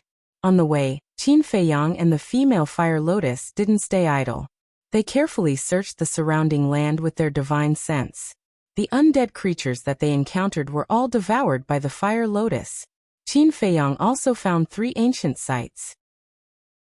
These ancient sites were all left behind by the god of war. Unfortunately, there were no divine weapons or divine arts, but there were a dozen soul stones. The mermaid princess was very curious when she saw the soul stones for the first time, especially when she learned that the soul stones had a great effect on condensing divine sense. She was even more surprised. She tried to refine one soul stone, and the effect was indeed terrifying. As for the other dozen soul stones, Qin Feiyang sent them to the ancient castle for Qin Rishuang, the white-eyed wolf, Lei Bao, the willow tree, and Yuhuang to refine. After all, it was difficult to be useful in the ancient world if they didn't break through to the god of war.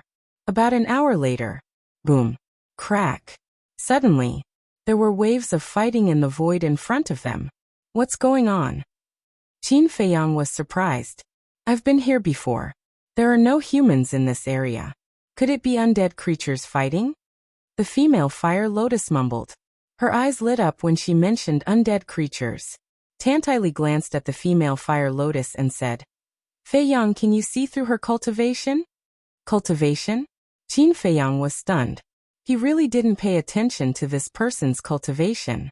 Then he looked at the female fire lotus, and a trace of surprise appeared in his eyes. The female had concealed her aura, but he could still see through her cultivation. She was an early-stage god of war. Her strength wasn't simple. After a few dozen breaths of time, Qin Feiyang's group stopped at the peak of a barren mountain and raised their heads to look ahead. They saw 2 groups of people fighting in the void in front of them.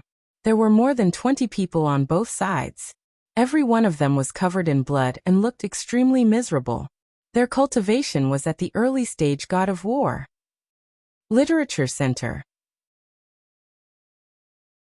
Chapter 1917. So many gods of war? The mermaid princess stared with her mouth agape. 1, 2, 3. Tantai Li counted silently.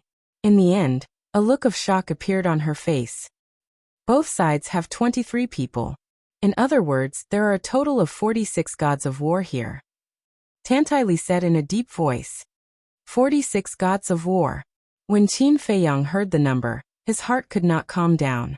Thinking back to the battle with the demon ancestor in the Sea of Reincarnation, it was already shocking enough. But at that time, including the Blood Kirin, there were only 6 gods of war by his side, and the demon ancestor's side only had 12 gods of war. Even in total, there were only 18 gods of war. But now, the 2 groups fighting here had 23 gods of war on each side. Could it be that there were as many gods of war as dogs in the ancient realm? The mermaid princess said again. And each of them has a divine artifact and divine art. Clang, clang. Qin Feiyang glanced at them one by one. As expected, the 46 people were either holding divine artifacts or wearing battle armor. Divine arts flew all over the sky. The ancient realm I saw the first 2 times was just the tip of the iceberg. Qin Feiyang could not help but smile bitterly. He could tell at a glance that these divine arts and divine artifacts were not of high grades. Most of them were low-grade divine arts and low-grade divine artifacts. But even so, it was shocking enough. No wonder Dong Zhengyang wanted to bring the demon ancestor, and the others to the ancient realm. Here, their strength can indeed grow rapidly. Fei Yong, we can't relax either. The mermaid princess said. Yes. We have been cultivating in the Great Qin for half a year, and they have been cultivating in the ancient realm for half a year. I think they have all broken through by now, Tantaili said. Don't worry about that. Mu Tianyang's space divine item has been destroyed, which means that he no longer has a time array. Although the demon ancestor's demon pagoda is still there, I don't think they will stay together. As for Dong Zhengyang, I can't say for sure. Maybe the snow python also gave him a space divine item with a time array, or maybe not. But regardless, I don't care.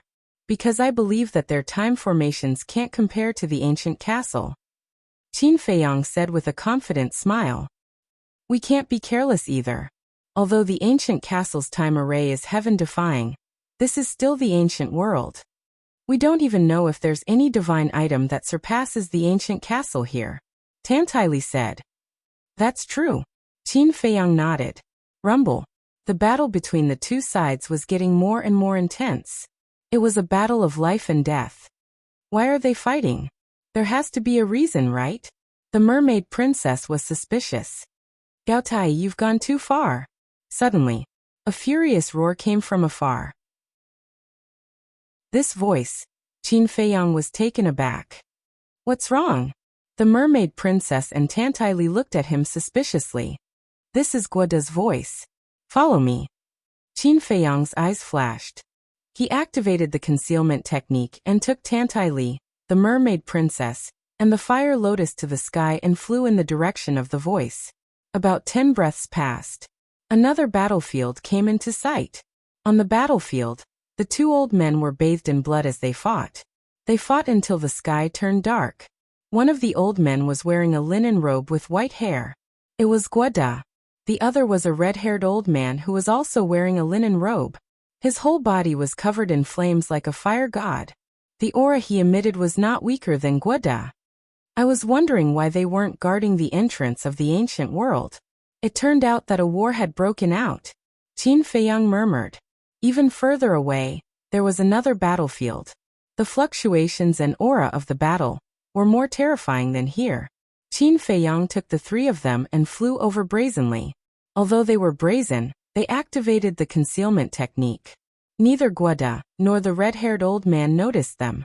When they flew to the battlefield, Qin Feiyang could not help but frown. In the battlefield, there were two middle-aged men who were also engaged in a bloody battle. One of them was burly with a height of 2 meters. He was like a small giant. His upper body was bare, and he only wore a pair of large underpants. His whole body emitted a valiant aura. The other man was wearing a black linen robe. His body was slightly thin and his eyes were deep. His facial features were sharp and there were strands of white hair at his temples. His expression was rather cold. The cultivation of the two men was stronger than Guoda and the red-haired old man. They were war gods in the greater success stage. Moreover, they each had a divine artifact in their hands. The burly man had a battle axe in his hand. It was about the size of a wash basin. It was completely black as if it was made of black iron. The middle-aged man in black had a divine artifact in his hand. It was a pure gold battle sword that was 5 fingers wide. Both of them emitted a sharp aura that could tear the sky and earth apart. What's wrong? Mermaid Princess saw Qin Feiyang frowning, and was somewhat puzzled. Qin Feiyang sent a sound transmission. That black-clothed middle-aged man is Guo Zixiong. Tantaili was startled. She looked at Guo Zixiong and secretly teased. So he is your future father-in-law. Great-grandmother, what nonsense are you talking about? Qin Feiyang was helpless. Haha. Tantaili laughed secretly. Qin Feiyang shook his head, looked at Guo Zixiong and the burly man and frowned. Such a large-scale battle. What exactly are they doing? Aren't you going to help them? After all, they gave you a lot of soul stones the previous 2 times. Mermaid Princess secretly said. When Qin Feiyang heard this, his eyes flickered. Indeed, Guo Zixiong had helped him a lot. Because without the soul stone, he wouldn't have been able to break through to the war god so quickly. Without breaking through to the war god, he wouldn't be able to unleash the full power of the 6-word divine arts. Without the 6-word divine arts, he wouldn't have any chance of defeating the demon ancestor. Then the current Great Qin and Forgotten Continent would definitely be in a different situation. After pondering for a moment, Qin Feiyang took a deep breath and said, "Let's take a look at the situation first. At the moment, the Guo family doesn't show any signs of defeat." Time passed bit by bit. Both sides were heavily injured, but the flames of war had not stopped. And from the beginning to the end, the woman Fire Lotus's expression didn't change at all, as if she was watching a very ordinary battle. Tantaili said, "From the looks of it, if we continue to fight, both sides will definitely suffer." Qin Feiyang's eyes flashed. He looked at the three of them and smiled. "You guys go into the castle first," Mermaid Princess said worriedly. "Then you have to be careful." "Girl, don't worry. Not to mention these small success, great success, even perfect war god is not a match for your sweetheart," Tantaili said. Mermaid Princess's face flushed red. Qin Feiyang laughed. "Little girl, you have to learn from great-grandmother on this point. No matter what, you have to have full confidence in me." Mermaid Princess nodded. Qin Feiyang waved his hand and sent the three of them to the castle. Then he looked at the burly man, his eyes flashing with a cold light. Shua. Following closely, he silently approached the burly man. The burly man and Guo Zixiong were fighting fiercely, but suddenly, an unprecedented sense of danger rose in his heart. However, the burly man didn't think that there were other people hiding in the dark. He only thought that this sense of danger was brought by Guo Zixiong. So, he didn't escape, but was wary of Guo Zixiong. Clang! The giant axe and the battle sword crazily collided in the air, bursting out with dazzling flames. Qin Feiyang glanced at the giant axe, and finally shook his head in disappointment. Originally, he wanted to take the opportunity to snatch the giant axe. But according to his observation, it was only a middle-grade divine artifact. It didn't even have a weapon spirit, so it was meaningless to take it. And the battle sword in Guo Zixiong's hand was only a middle-grade divine artifact. It seemed that even in the ancient world, a supreme-grade divine artifact was very rare, let alone a peak-level and legendary divine artifact. The sense of danger didn't disappear for a long time. The burly man frowned and said angrily, "Guo Zixiong, what means do you have? Show them all, don't hide." "What do you mean?" Guo Zixiong didn't understand. "Humph. Don't hide it. I can already feel the threat. You must be hiding some trump card," the burly man said. Threat? Guo Zixiong was stunned. What was this and what? He didn't understand at all. But at this moment, a young man in white suddenly appeared behind the burly man. It was Qin Feiyang. Guo Zixiong was facing the burly man, so he immediately noticed Qin Feiyang, and his body suddenly stiffened. Just as Qin Feiyang appeared, the burly man also sensed Qin Feiyang's aura, and his face immediately changed. It was also at this moment that he realized that the sense of danger in his heart didn't come from Guo Zixiong. "Who is it?" But in just a moment, the burly man reacted, and without hesitation, he swung his axe at Qin Feiyang. The sharp edge covered the sky, shattering the sky. So fast. Qin Feiyang was surprised, but he didn't dodge at all. He directly raised his arm and reached for the giant axe with his bare hands. Seeing this, Guo Zixiong's face changed drastically, and he hurriedly shouted, "Get out of the way!" Fighting against a divine artifact with bare hands? It was simply crazy. However, Qin Feiyang turned a deaf ear. Clang! In an instant, the big hand and the giant axe met, and there was a loud ear-piercing sound. Immediately after, an incredible scene appeared in front of Guo Zixiong's eyes. He saw that Qin Feiyang actually grabbed the giant axe with his bare hands, and he was even holding the blade of the giant axe. Moreover, there was no blood flowing out of his hand. In other words, the giant axe didn't even scratch his skin. How is it possible to fight against a middle-grade divine artifact with bare hands? Guo Zixiong's eyes widened in anger. This kind of thing was too ridiculous. The burly man turned around and his face suddenly changed, his face full of disbelief. In fact, this was nothing to Qin Feiyang. Back when he helped the inner demons to go through the tribulation, his physical body had been greatly strengthened after being tempered by the tribulation. Although later on, when he opened the door of rebirth and his divine body disintegrated, when the child used the heart of origin to help him reconstruct his physical body, he didn't make any changes. In other words, his physical body was still at the same level as before, a mere middle-grade divine artifact, let alone blocking it. He could even crush it with his bare hands. It can't be. It must be a smokescreen. It's impossible for a mere body of flesh and blood to block a divine artifact, the burly man murmured and wanted to withdraw the axe, but he found that Qin Feiyang's strength was beyond his imagination.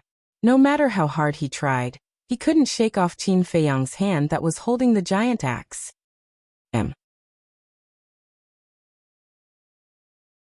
Chapter 1918. Who are you? The burly man stared at Qin Feiyang, his eyes filled with fear. Although Qin Feiyang was only a low-level war god, and was weaker than the burly man in Guizixiong, the methods he displayed shocked the two of them.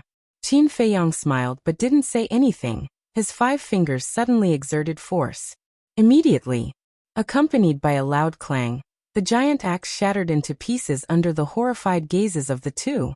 What? The two of them trembled both physically and mentally, their eyeballs almost popping out. A dignified middle-grade divine artifact was shattered just like that? Heavens! Was this a dream? Qin Feiyang smiled faintly. His expression did not change. Divine power shot out from his palm and slapped towards the burly man's lower abdomen. The burly man regained his senses and wanted to dodge, but it was too late. Ah! Accompanied by a painful scream, divine power tore apart the flesh on the burly man's lower abdomen and entered his qi. His qi shattered on the spot. Once his qi shattered, the burly man's aura dissipated like the tide and fell down powerlessly. It's over just like that? Guizixiong was stunned in the air. He was so shocked that he couldn't close his mouth. Qin Feiyang smiled and said, "Uncle, long time no see." Guizixiong quivered and looked at the burly man below him. Then he quickly put away his battle sword and ran in front of Qin Feiyang. He said in surprise, "Feiyang, when did you come?" "Not long ago," Qin Feiyang said. "You came at the right time. If it wasn't for your help, even if our Guo family won this battle, we would have suffered heavy losses." Guizixiong was overjoyed. Qin Feiyang smiled and said, "Uncle, you're too polite. It was just a small matter." "A small matter?" Guizixiong was stunned. He sized up Qin Feiyang and helplessly shook his head, as expected of Brother Baishan's descendant. He remembered that the last time Qin Feiyang came to the ancient realm, he was only a false god. How long had it been? Only half a year. Not only did he step into the war god realm, he even broke through to the small success war god realm. This speed was truly shocking. Qin Feiyang said, "I have to thank Uncle. If it weren't for those soul stones, my cultivation wouldn't have advanced so quickly." Guizixiong rolled his eyes at Qin Feiyang and said, "We'll be a family in the future. Why are you being so polite?" "A family," Qin Feiyang muttered to himself. Pointing at the burly man who had fallen to the ground below, he asked suspiciously, "Uncle, who are they? Why are you fighting?" "It's a long story. I'll tell you when I have time." Guizixiong smiled and swooped down.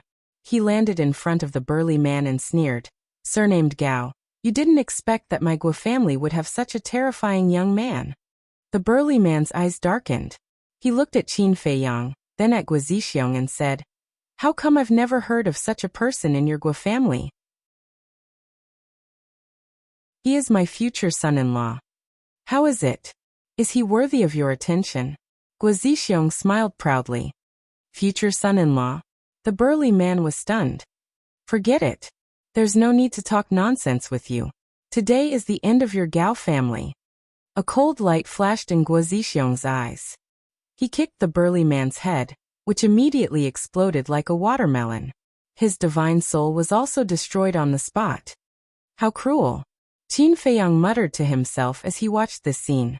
He really didn't know whether it was right or wrong to help the Guo family. If the Guo family was in the wrong first, wouldn't he be helping the evildoer? Forget it. Let's not think so much. Our ancestors ruled the world with benevolence and righteousness. If this person can be friends with our ancestors, his nature shouldn't be bad. Qin Feiyang muttered. After Guo Zixiong killed the burly man, he took a ring from the man's index finger. Then he flew into the air and landed in front of Qin Feiyang. He said with a smile, "Let's go and help the other clansmen." Qin Feiyang nodded and followed Guo Zixiong. He glanced at the ring and asked suspiciously, "Uncle, is that ring a divine artifact?" Guo Zixiong was stunned. He looked at the ring in his hand and asked, "You mean this?" Qin Feiyang nodded. Guo Zixiong smiled and said, "This is not a divine artifact. It's an interspatial ring." An interspatial ring? Qin Feiyang was stunned. You don't know. In the ancient world, those who have some ability basically use interspatial rings. Like interspatial bags, interspatial rings are used to store things. But the difference is that the space inside an interspatial ring is hundreds of times larger than that of an interspatial bag. No matter how much wealth or how big an item is, it can hold it. But this interspatial ring is quite expensive. Most people still use interspatial bags. Guo Zixiong explained. I see. Qin Feiyang nodded. It's very novel, isn't it? There are many things in the ancient world that are different from those in your world. For example, we don't have the teleportation gate in your world. And the currency. You use gold coins, but we use divine crystals. Guo Zixiong smiled.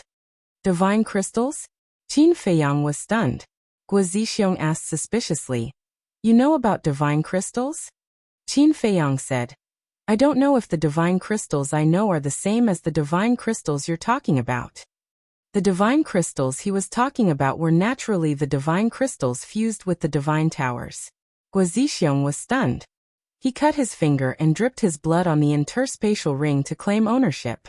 Then, Guo Zixiong took out a white oval crystal from the interspatial ring. It was half the size of a baby and emitted a white brilliance. This is the divine crystal. Guo Zixiong handed the divine crystal to Qin Feiyang. Qin Feiyang looked at the divine crystal suspiciously, and then grabbed it in his hand. A stream of pure energy suddenly flowed into his palm, and flowed along his arm into his sea of qi and turned into divine power. This, Qin Feiyang was shocked.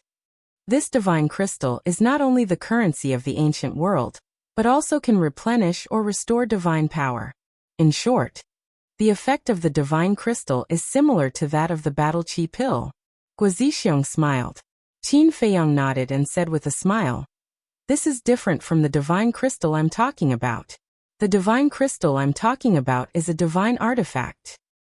Then it's just the name. Feiyang, there's something I need to tell you in advance. In our ancient world, there are 3 things that are indispensable. Guo Zixiong said. What are they? Qin Feiyang asked. The first is the divine crystal. The second is the soul stone. The third is the teleportation altar. Here, no matter where you go to trade, you'll need divine crystals. During battle, you'll also need divine crystals to replenish your divine power. As for the soul stone, I don't need to tell you. As for the teleportation altar, it's the same as the teleportation gate in your world. It's used to cross the void. Guo Zixiong said. Using the teleportation altar to cross the void? That's too extravagant. Qin Feiyang was surprised. Of course, the teleportation altar here is a one-time use item. It can't teleport to other continents. However, the teleportation distance is a few hundred times that of the teleportation gate.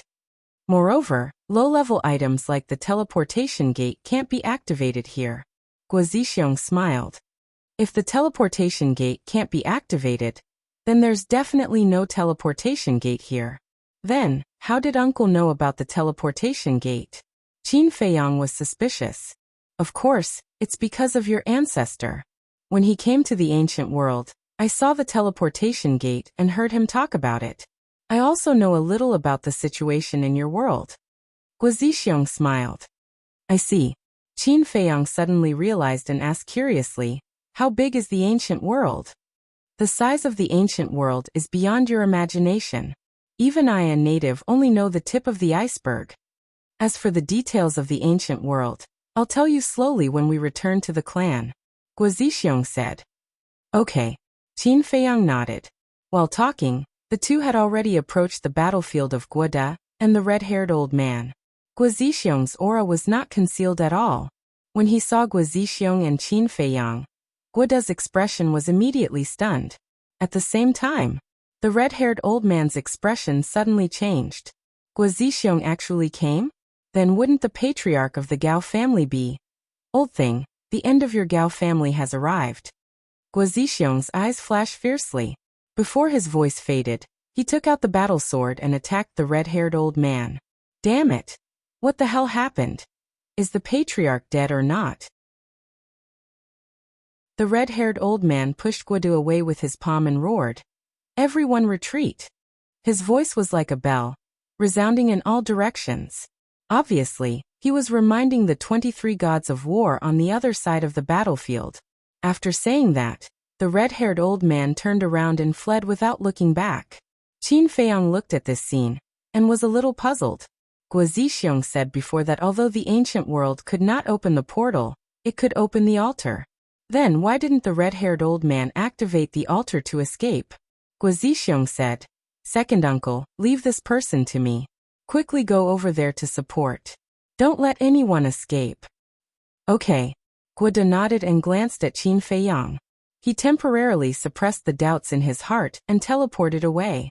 At this time, the red-haired old man had already activated the altar. He was about to escape, but at this time, Guo Zixiong attacked. Guo Zixiong's cultivation was higher than the red-haired old man's, so naturally his speed was also faster than the red-haired old man.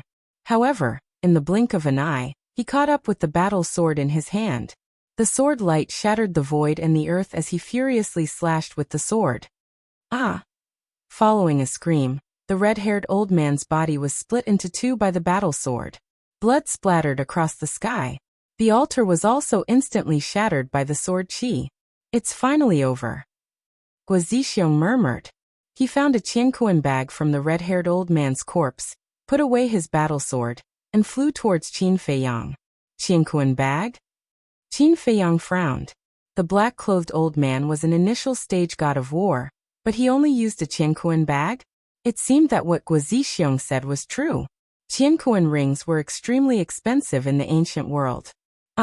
At this time, on the other side of the battlefield, there were also screams of despair. Qin Feiyang raised his head to take a look. Presumably, Guo De had already rushed over. The Gao clan's people would probably all be buried here. After all, Guo De was an initial stage god of war. It was too easy for an initial stage god of war to kill an initial stage god of war. Unless the other party had a very powerful technique. But obviously, the 23 gods of war of the Gao family did not have such a technique. Otherwise, they would not have fought with the Guo family until now.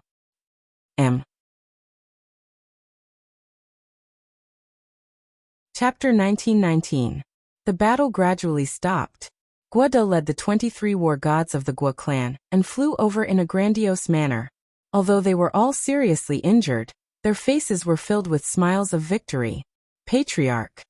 Is this young man the brat called Qin Feiyang that you spoke of? The 23 war gods looked at Qin Feiyang curiously. Yes.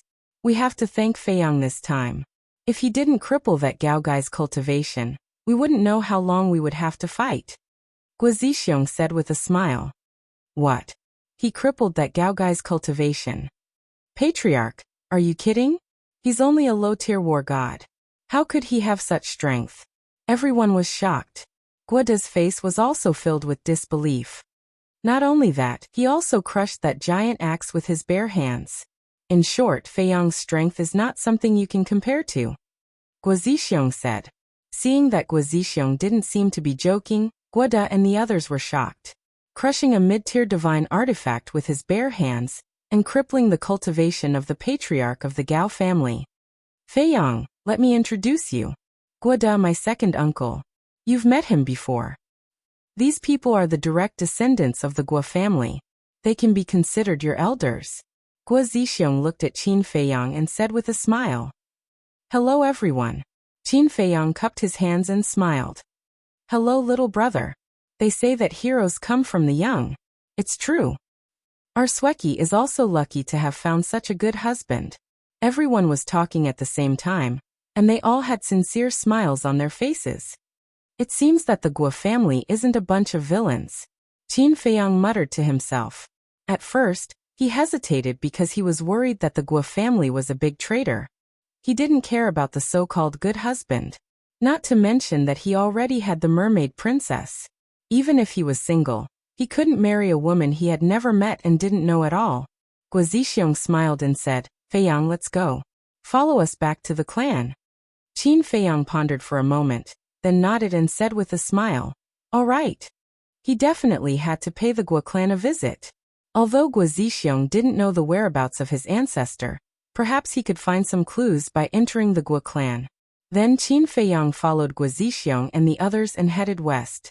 After galloping for a while, Qin Feiyang couldn't help but ask suspiciously, Uncle, why don't you activate the altar?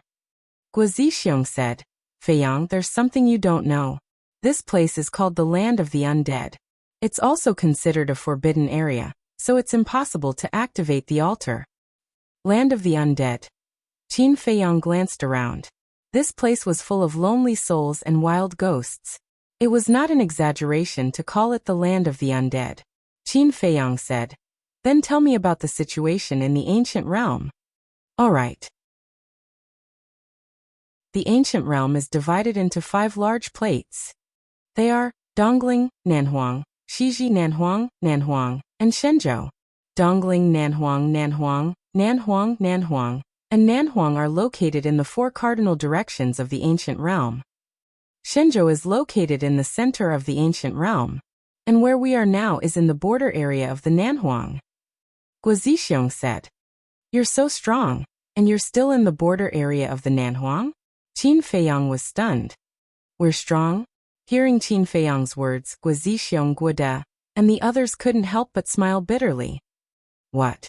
Qin Feiyang looked at them suspiciously. Feiyang, you don't understand the situation in the ancient realm, so you think we're strong. But in fact our Guo clan's position in the ancient realm is like a small village in your world. It's insignificant. Guo Zixiong sighed. Qin Feiyang was extremely shocked. There were so many war gods and even perfected war gods, but they were still so weak? Let me put it this way. In our northern region, even if a clan or force has a divine lord, it's at most a third-rate force. And our Guo clan as well as the Gao clan from before is nothing. Guo Zixiong shook his head and laughed self-deprecatingly. Hearing this, Qin Feiyang couldn't help but feel a storm in his heart. In the Great Qin Empire and the Forgotten Continent, there were no divine lords at all. Even the guardians of the 2 continents, Yuan Bo and the Snow Python, were only half-step divine lords. But in this place, a force with a divine lord could only be considered third-rate? What kind of world was this ancient realm? The ancient realm's territory is unimaginably large. Even for me, it would take a few years to cross the northern region. And the number of experts in the ancient realm is incalculable. Similarly, this is a place full of cold-blooded and cruel. Feiyang, in the future, you must be careful with every step because once you take a wrong step, you'll end up with your body crushed. Guo Zixiong warned. Thank you for your reminder, uncle. Qin Feiyang smiled gratefully. Even Guo Zixiong needed a few years to cross the northern region. This continent of the ancient realm was really ridiculously large. Soon, the land and sky in front gradually became clear, and he could already see some weeds and small trees growing tenaciously on this desolate land. Another moment passed. The vegetation on the ground became denser and denser, and he could slowly sense the existence of essence between heaven and earth. Guo Zixiong pointed ahead and said with a smile, after crossing the mountain ridge in front, you'll be out of the land of the dead. Qin Feiyang raised his head and looked over. The mountain ridge was verdant and lush with vegetation. It was like a huge green dragon lying across the horizon, and the sky outside the mountain ridge was also clear. A sun hung high, emitting a soft light that illuminated the land. Qin Feiyang said with a smile, I originally thought that the entire ancient realm was dark. How is that possible? This kind of phenomenon only exists in the land of the dead. And the outside world is no different from your world. No, there are some differences. That's essence. Although the land of the dead is lacking in essence, the essence outside is extremely rich. Moreover, the thing that the ancient realm lacks the least is resources like medicinal herbs. Let me put it this way. Even people who don't have the slightest talent for cultivation can rely on these essence and resources to accumulate their cultivation. Guo Zixiong said with a smile. Qin Feiyang said, in that case there isn't even a mortal in this ancient realm? Yes. There isn't a mortal here, all of them are cultivators. Guo Zixiong nodded. Qin Feiyang's eyes were dull. The situation in the ancient world had already far exceeded his imagination. He also began to look forward to it. How many surprises could this mystical continent bring him? While they were talking, the group had already crossed the mountain ridge. The scene in front of him deeply shocked Qin Feiyang. Outside the mountain ridge, there was a vast and boundless land. On the ground, mountain ranges overlapped, and ancient trees towered into the sky. Some giant peaks were as tall as 100,000 feet, towering into the clouds, emitting an incomparably majestic aura. The rivers were like giant pythons, twisting and turning. And in the mountains, there were countless ferocious beasts and birds. They were preying, killing, and roaring. Just within the range of his vision, Qin Feiyang sensed more than 100 war god-level ferocious auras. There were even more pseudo-god-level ferocious auras. And what shocked Qin Feiyang the most was the essence here. What Guo Zixiong said was true. The essence of this world was completely incomparable to the great Qin and forgotten continent. The difference was estimated to be at least dozens of times. In such an environment, not to mention mortals, even a fool or an idiot could step on the path of cultivation. Very shocking, right? Guo Zixiong said with a smile. Qin Feiyang nodded. This was something that could not be denied. Guo Zixiong said, when your ancestor first came to the ancient realm, he was the same as you. Ancestor. Qin Feiyang pondered for a while, raised his head, looked at Guo Zixiong and said, Uncle, do you really not know where my ancestor is now? I really don't know.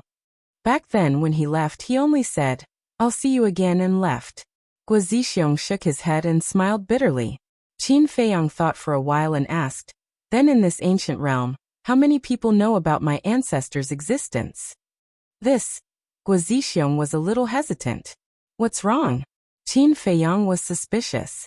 Let me say something that you don't need to be angry with. Although your ancestor is a famous big shot on your continent. But in the ancient realm he's nothing at all. So even if someone has seen him, they won't remember him. Guo Zixiong said. Yes. If it wasn't for your ancestor's kindness to us, we wouldn't care about him. Guo Da added. Qin Feiyang nodded thoughtfully. Indeed.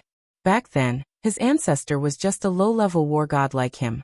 In the ancient realm, a low-level war god was just an insignificant character. Huff.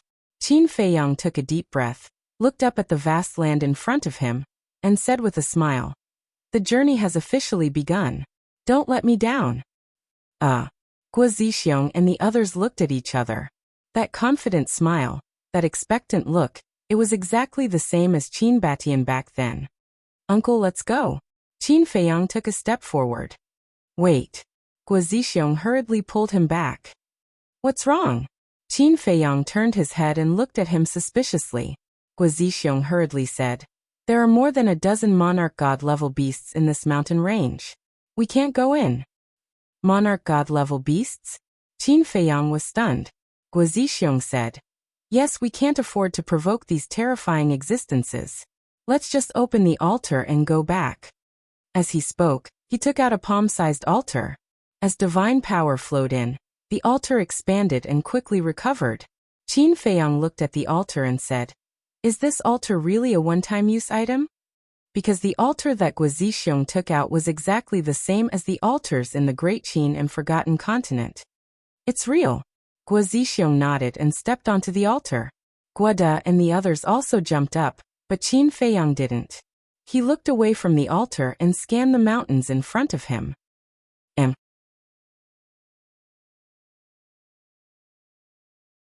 Chapter 1920. Feiyang, what are you doing? Guo Zixiong looked at Qin Feiyang suspiciously and asked. Qin Feiyang smiled and said, Uncle, you guys go back first, I'll go take a walk in the mountains. Are you crazy? Guo Zixiong was furious. Guada and the others also tried their best to get along. This mountain was too dangerous, don't do anything stupid. Chirp. Suddenly, in the distant mountains, there was a deafening cry, followed by a ferocious bird soaring into the sky. It was a black eagle. It spread its wings and a strong wind blew. Its body was dozens of meters long and it emitted a ferocious aura. It was at the level of an initial success war god. However, its expression was extremely flustered, as if it was running for its life. Boom. Crack. Then, accompanied by a series of earth-shaking explosions, another colossus shattered the earth and mountains, rushed into the sky, and bit down on the black eagle. It was the head of a giant python. Its entire body was blood-red, like a mountain. Its fangs were dense, and its huge pupils were also suffused with a cold light. Not good. Guo Zixiong and the others suddenly changed their expressions and were filled with fear. Qin Feiyang was also dumbfounded. That black eagle was an initial success war god, but it was bitten by the giant python and couldn't move at all. Just how strong was the giant python? Next, an even more terrifying scene appeared. That giant python actually swallowed the black eagle alive. Seeing this scene, Qin Feiyang swallowed his saliva and cold sweat flowed down. Not only was the black eagle an initial success war god, its body was also dozens of meters long, but it actually swallowed it whole. How big was that giant python?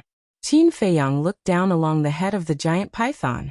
However, other than the head, the body of the giant python was blocked by a few giant peaks in front of it, so he couldn't see the whole picture.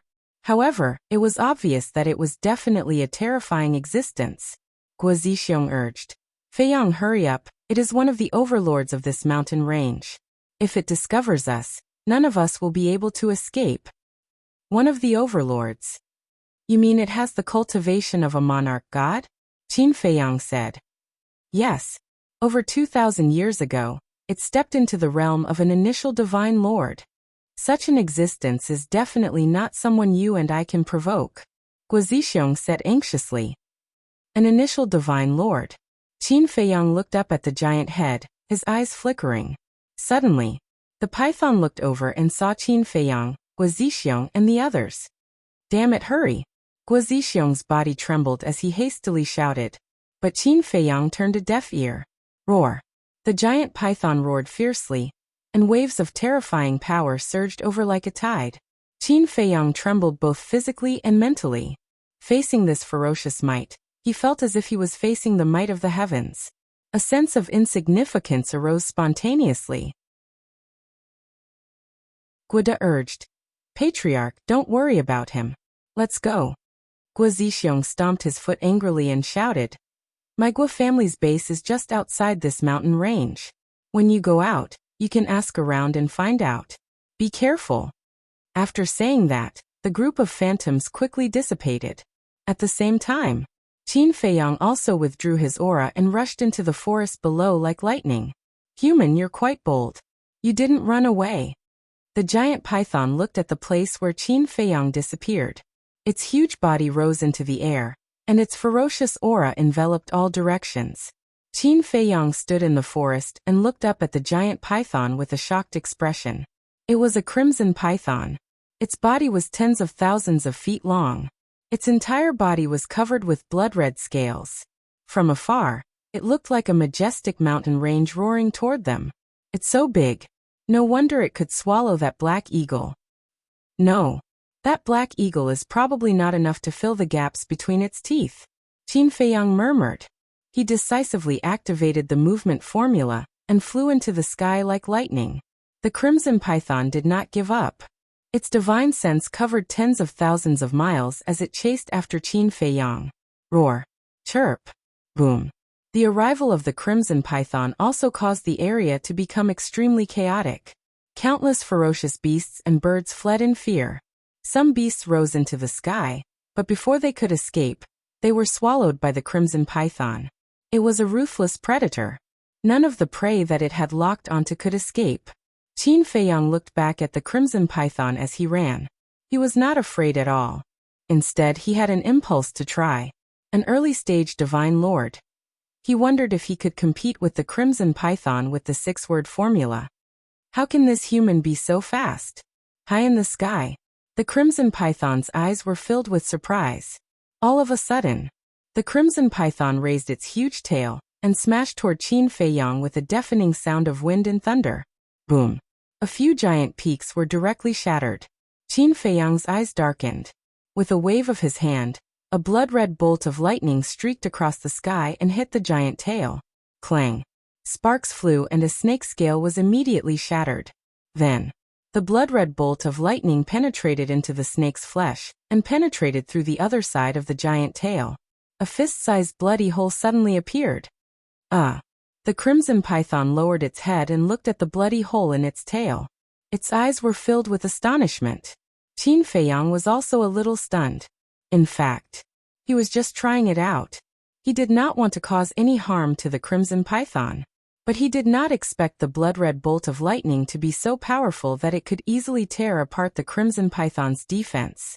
The formula was divided into low, middle, high, perfect, peak and legendary levels. The 6-word formula was above the legendary level. But Qin Feiyang could not tell what level the 6-word formula belonged to. But he had figured out one thing. The 6-word formula could ignore the barrier of the realm. Normally speaking, for example, the war emperor would not be able to break through the barrier of the realm when facing the false god or war god, no matter how strong the formula was. The so-called barrier was the barrier between the two realms. Similarly, it was the same for the war god and the divine lord. If in the past, the war god was the ruler of this world and everyone below the war emperor was an ant, then now, in front of the divine lord, the war god was an ant. In short, if any divine lord wanted to kill a war god, even a perfect war god, it would only take a flick of his finger, unless he had an extremely heaven-defying formula or a divine artifact in his hands. And now, the fact that the blood-red bolt of lightning could injure the crimson python was enough to show that the 6-word formula could ignore the gap between realms. The crimson python came back to its senses, lowered its head and looked at Qin Feiyang, and asked curiously, "Human brat, what was that thing you used just now?" Qin Feiyang was stunned. What was going on with this crimson python? Shouldn't it be angry after hurting it? Why was it communicating with him in a pleasant manner? Wait. Suddenly, Qin Feiyang noticed that the bloody hole on the crimson python's tail had already healed, and there wasn't even a single scar left. So that's how it is. Realizing this, Qin Feiyang couldn't help but laugh bitterly. It seemed to be very serious, but to the crimson python, this kind of injury was nothing at all. At most, it was just a mosquito bite, so naturally, it wouldn't make the crimson python angry. Seeing that Qin Feiyang didn't speak for a long time, the crimson python began to lose its patience and said angrily, "Human brat, I'm asking you a question." Qin Feiyang came back to his senses and said indifferently, "How could I tell you such a thing? You're quite smart, knowing that you'll get into trouble because of your wealth.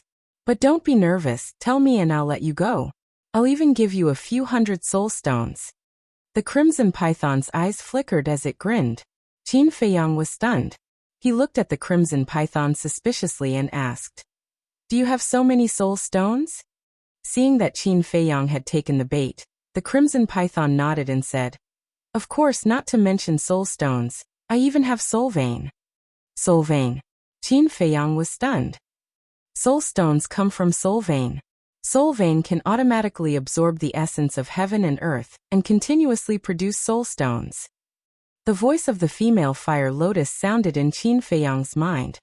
"So that's how it is." Qin Feiyang suddenly understood and said secretly, "Then how many soul stones can this soul vein produce in a day?" "You shouldn't ask that. You should ask, how many can it produce in a year?" As far as I know, soul vein is divided into 3, 6, and 9. Level 1 soul vein is the lowest, and it can produce 10 soul stones a year, the female fire lotus said. Qin Feiyang was stunned. Only 10 soul stones were produced in a year. That was way too low. Could it be that Guo Zixiong and Guo De both had pained expressions when they gave him soul stones back then? That's why soul stones are very rare in the ancient world. If a soul vein appears, even if it's only a level 1, It will cause all forces to fight for it. The female fire lotus said. Kid, what's with that expression? Don't you even know what a soul vein is? The crimson python looked at Qin Feiyang suspiciously. You can't let it know that you're from another world, or there'll be big trouble. And I've been here before. There's no soul vein at all. It's just fooling you. The female fire lotus said. This cunning beast. Qin Feiyang cursed and looked up at the crimson python saying, Who said I don't know about soul vein? Since you said you have a soul vein, then tell me, what's the level of your soul vein? I'm a monarch god. How can my soul vein be low level? Let me tell you, the soul vein I have is a level 5 soul vein. The crimson python said proudly. Level 5? The corner of Qin Feiyang's mouth twitched. This beast doesn't even know how to brag. Since that's the case, then I'll brag with this guy. Qin Feiyang smiled secretly and took the initiative to fly into the sky. He showed an excited and eager expression and asked, Lord, is this true? Don't lie to me. Of course it's true. As long as you tell me, I'll keep my promise and give you soul stones immediately. The crimson python said solemnly. Qin Feiyang's eyes flashed with a trace of light and said, Fire Lotus, do you think it has soul stones? Although it doesn't have a soul vein, as a monarch god divine beast, it definitely has soul stones. And I guess it's more soul stones than the Guo family gave you. The female fire lotus said. Hearing this, Qin Feiyang's heart suddenly became lively.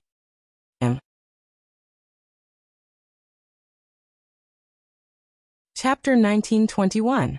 The blood python raised its eyebrows and said, Kid, there's a limit to my patience. Yes. Qin Feiyang nodded and said, To be honest, I used a divine artifact just now. Divine artifact? The blood python was stunned and cursed inwardly.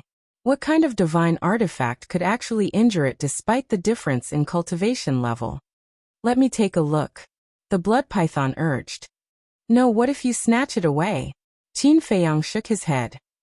Kid, I'm already giving you face by talking to you calmly, so don't be so shameless.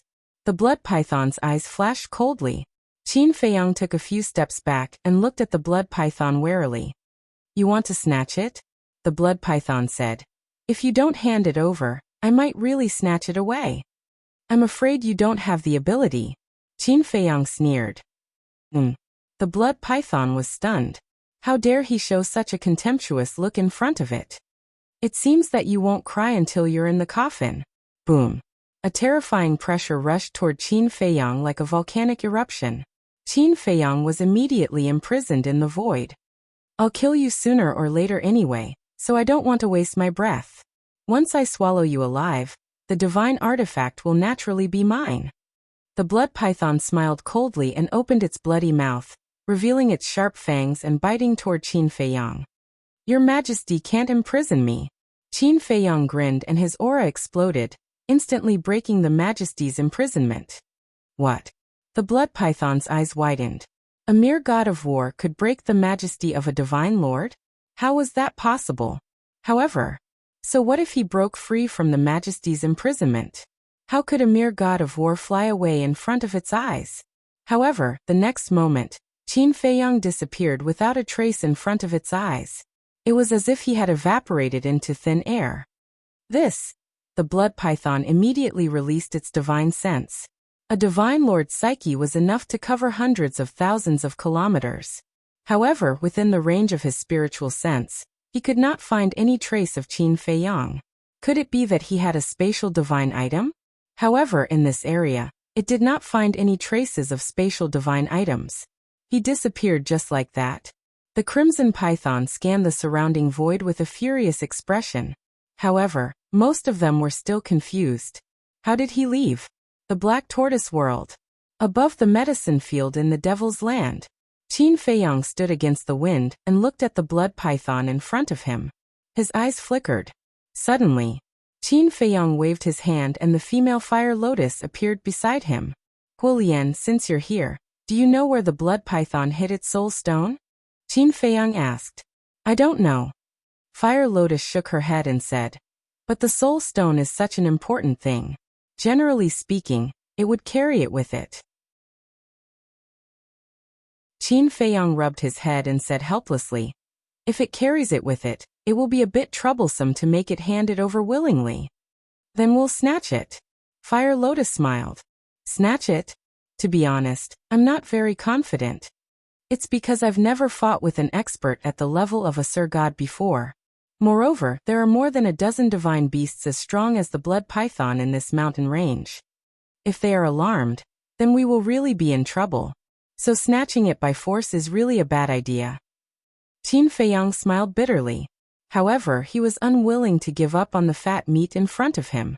Fire Lotus thought for a while and said with a smile, "You can think about it yourself. I can't help you." Qin Feiyang lowered his head and pondered. Suddenly, he seemed to have thought of something and his eyes lit up. Then, Qin Feiyang raised his arm and killing intent surged out continuously. A blood-red sword condensed. Looking at the blood-red sword, Fire Lotus's eyes couldn't help but emit a strange light. "This is what it wants. I might as well give it to it." Qin Feiyang laughed mischievously. Then he disappeared without a trace. Outside, the more the blood python thought about it, the angrier it became. Its huge body trembled in the void. Clang. Suddenly, a sword light appeared and tore through the sky. Then, Qin Feiyang charged out with the blood-red sword. The blood python was shocked. Its divine power surged and condensed into a thick shield wall in front of it. The blood-red sword slashed on the shield wall.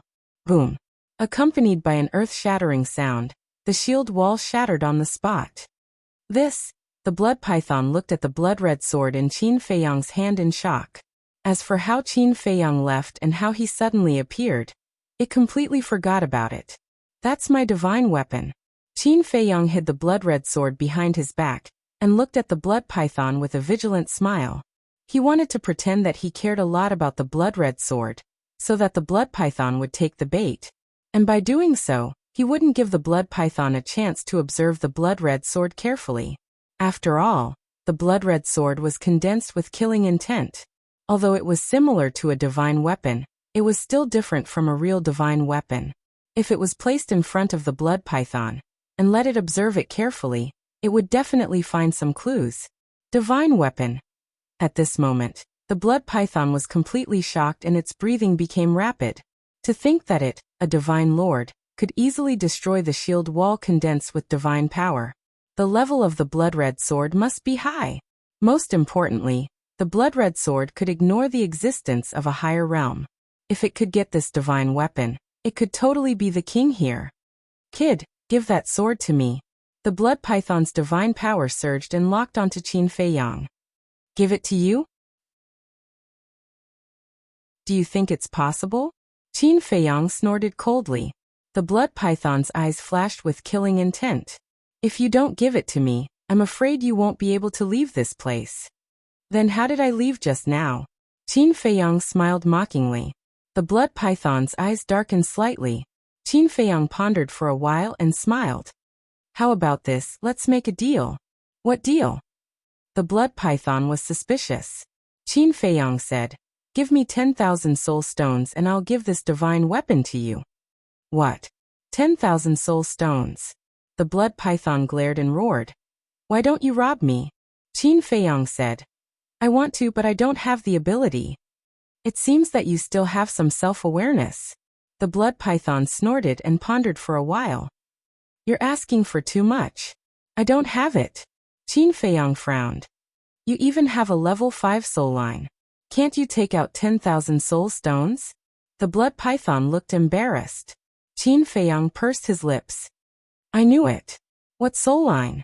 It's all nonsense." The blood python smiled embarrassedly. All of a sudden, without any warning, it raised its gigantic tail and smashed it towards Qin Feiyang with lightning speed. Its eyes were filled with killing intent. Swoosh. Although the blood python's attack was sudden, Qin Feiyang did not let down his guard. Before the gigantic tail landed, he entered the black tortoise world once more. Damn it. What a troublesome brat. The blood python was furious after failing to catch Su Ping. Swoosh. Qin Feiyang appeared in the void opposite with a frosty expression. "This is the second time you've attacked. Don't test my patience." The blood python raised its brows. It seemed that it would not work to snatch it. Suppressing the anger in its heart, the blood python exhaled and said, 10,000 soul stones are too much. I only have 3,000 soul stones with me right now. Indeed, it's more than Guo Zixiong and the others. Qin Feiyang was secretly delighted and shook his head. There's no room for negotiation. It has to be 10,000 soul stones. The anger in the blood python's heart almost exploded once more. I'll endure it. The blood python took a deep breath and said, how about I owe it to you first? I don't owe it to you. Qin Feiyang shook his head. Don't be ungrateful. The blood python was furious. This is a fair trade. How is that ungrateful? Furthermore, you're the one who profited from exchanging such a powerful god weapon for 10,000 soul stones, all right? Qin Feiyang said. The blood python's eyes flickered. Suddenly, it was stunned as it sized up Qin Feiyang. That's not right. You're willing to give me such a powerful god weapon? Is there a problem with this? Of course I'm unwilling. But I have no choice. I can only break through faster if I obtain a large number of soul stones. Qin Feiyang sighed. Kid, you're quite smart. No matter how powerful an external object is, it's still an external object. It can't be compared to your own strength. The blood python said. That's right. Qin Feiyang nodded. The blood python gritted its teeth and said, all right, you wait here. I'll go gather some soul stones. Qin Feiyang's eyes flickered as he frowned. You're not going to play any tricks, are you? I should be the one saying that. You'd better not play any tricks. Otherwise, I won't let you go even if I have to go to heaven or hell. The blood python snorted as its body shrunk rapidly and disappeared into the depths of the mountain. Tricking me? Who's tricking who? A sinister smile crept onto Qin Feiyang's face. If the crimson python could really find 10,000 soul stones, then the white-eyed wolf, Yuhuang Lu Mu Qin Rushuang, and Lei Bao would all be able to reach the divine battle realm in a short period of time. Let's not talk about the others. Let's talk about the white-eyed wolf first. Once it became a war god, its innate divine ability would be very useful in the future. With a happy mood, Qin Feiyang took a step forward and landed in the forest below. He sat on a green rock and waited patiently. There were countless beasts wandering around. Most of them were war god-level divine beasts. There were even a dozen perfect war god-level divine beasts. But feeling the terrifying murderous aura from the blood-red longsword, none of the beasts dared to get close. About half an hour later, a murderous aura that could make people despair approached from afar. After a few breaths, the blood python appeared in the sky above. Qin Feiyang quickly got up and flew into the sky. He stood in front of the blood python and said cautiously, I'll say it again. Don't play any tricks. He couldn't appear too relaxed. Otherwise, it might arouse the blood python's suspicion. Emph. The blood python snorted and took out a qiankuan bag from its qi. Qin Feiyang looked at the qiankuan pouch, and a glint flashed across his eyes. He asked with a doubtful attitude, You really have 10,000 soul stones inside? Don't you know how to check with your divine sense? The blood python said angrily. Qin Feiyang released his divine sense into the qiankuan bag. He immediately became excited. There was nothing else in the qiankuan bag, only soul stones. After careful counting, there were exactly 10,000 of them. Not one more, not one less. The blood python said, We'll exchange the money and the goods. Don't play any tricks. Okay. Qin Feiyang nodded. The blood-red longsword flew towards the blood python. At the same time, the qiankuan bag also flew towards Qin Feiyang.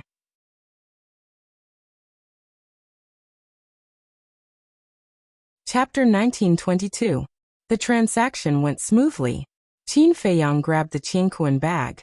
The blood python also used its divine power to imprison the blood-red sword in the void in front of it. One man and one beast, as if they had obtained a treasure, couldn't close their mouths. Qin Feiyang directly put away the qiankuan bag and looked at the blood python with a smile. Quickly erased the blood contract inside and dripped blood to recognize it as the master. The blood python was stunned. That's right. I haven't dripped blood to recognize it as the master yet. It glanced at Qin Feiyang with a hint of ridicule in its eyes. He actually reminded it. Wait and see. The soul stone is not so easy to get. After dripping blood to recognize it as the master, with the terrifying power of this artifact, I can't do anything to you? The blood python sneered in its heart. From the beginning, it didn't intend to give the soul stone to Qin Feiyang. Its plan was to cheat the blood-red sword first. The blood-red sword in the hands of a war god could exert such terrifying power, not to mention in the hands of a monarch god. At that time, the blood-red sword had fully recovered. Even if Qin Feiyang hit again, it was full of confidence that it could make Qin Feiyang show his true form. But at the same time, Qin Feiyang also had a hint of ridicule in his eyes. One man and one beast, each with their own ulterior motives. The blood python quietly urged its divine power and poured it into the blood-red sword. But just as the divine power entered the blood-red sword, its body suddenly stiffened. What's going on? This battle sword. Why isn't it made of divine iron? This is murderous intent? Bastard, this is actually just a battle sword condensed by murderous intent. Haha. Qin Feiyang really couldn't hold it in anymore and laughed out loud. Hearing this laughter, the blood python's eyes suddenly sank, and a monstrous anger in its heart surged out uncontrollably. Do you really think it's a divine artifact? Haha. Qin Feiyang laughed so hard that he rocked back and forth. He laughed so hard that tears almost came out of his eyes. The blood python gritted its teeth and stared at Qin Feiyang, its eyes extremely hazy. The situation is actually like this. That blood-red sword was formed from a deity incantation. But this battle art is very heaven-defying. The sword it condenses is indeed very similar to a real divine weapon. Once upon a time, there was a Qilin. When he first saw this blood-red sword, he thought it was a divine weapon just like you. After Qin Feiyang finished speaking, with a thought, the blood-colored longsword floating in front of the blood python collapsed on the spot. The Kirin he was talking about was the blood Kirin. Crack. Looking at the dissipating blood-colored sword, a deafening sound suddenly came from the blood python's mouth. The venomous fang on the left side of its mouth had shattered, because it had used too much force. Qin Feiyang was stunned. Even her poisonous fangs were shattered. How angry and how much did she hate him? However, the teasing look on his face became even more intense. He smiled comfortingly and said, "Don't be like this. My heart aches just looking at you." Bastard. The blood python was so angry that it spat out a mouthful of blood. The broken fangs mixed with blood sprayed out. Tisk tsk tsk. How pitiful. Qin Feiyang shook his head, his eyes full of sympathy. "You're courting death." The blood python roared into the sky. Its terrifying aura transformed into giant waves that covered the sky and covered the earth as it surged in all directions. Crack. Boom. For a moment, the sky and earth cracked and the void was annihilated. It was like the end of the world. "We'll meet again." Qin Feiyang saw that the situation was not good. He grinned at the blood python and directly entered the black tortoise world. Immediately after, he did not dare to stay for a moment. He immediately controlled the black tortoise world and flew into the depths of the mountain range. However, at this moment, a divine power barrier enveloped them. The black tortoise world was immediately trapped in the barrier. Qin Feiyang's heart sank. The reason why he immediately controlled the black tortoise world to escape was because he was worried that this would happen. Because the blood python was a divine lord. With his current cultivation level, neither the black tortoise world nor the ancient castle could forcibly break through the barrier. The situation is not good. The female fire lotus had been in the sky above the herb field. She looked at the divine power barrier outside and said.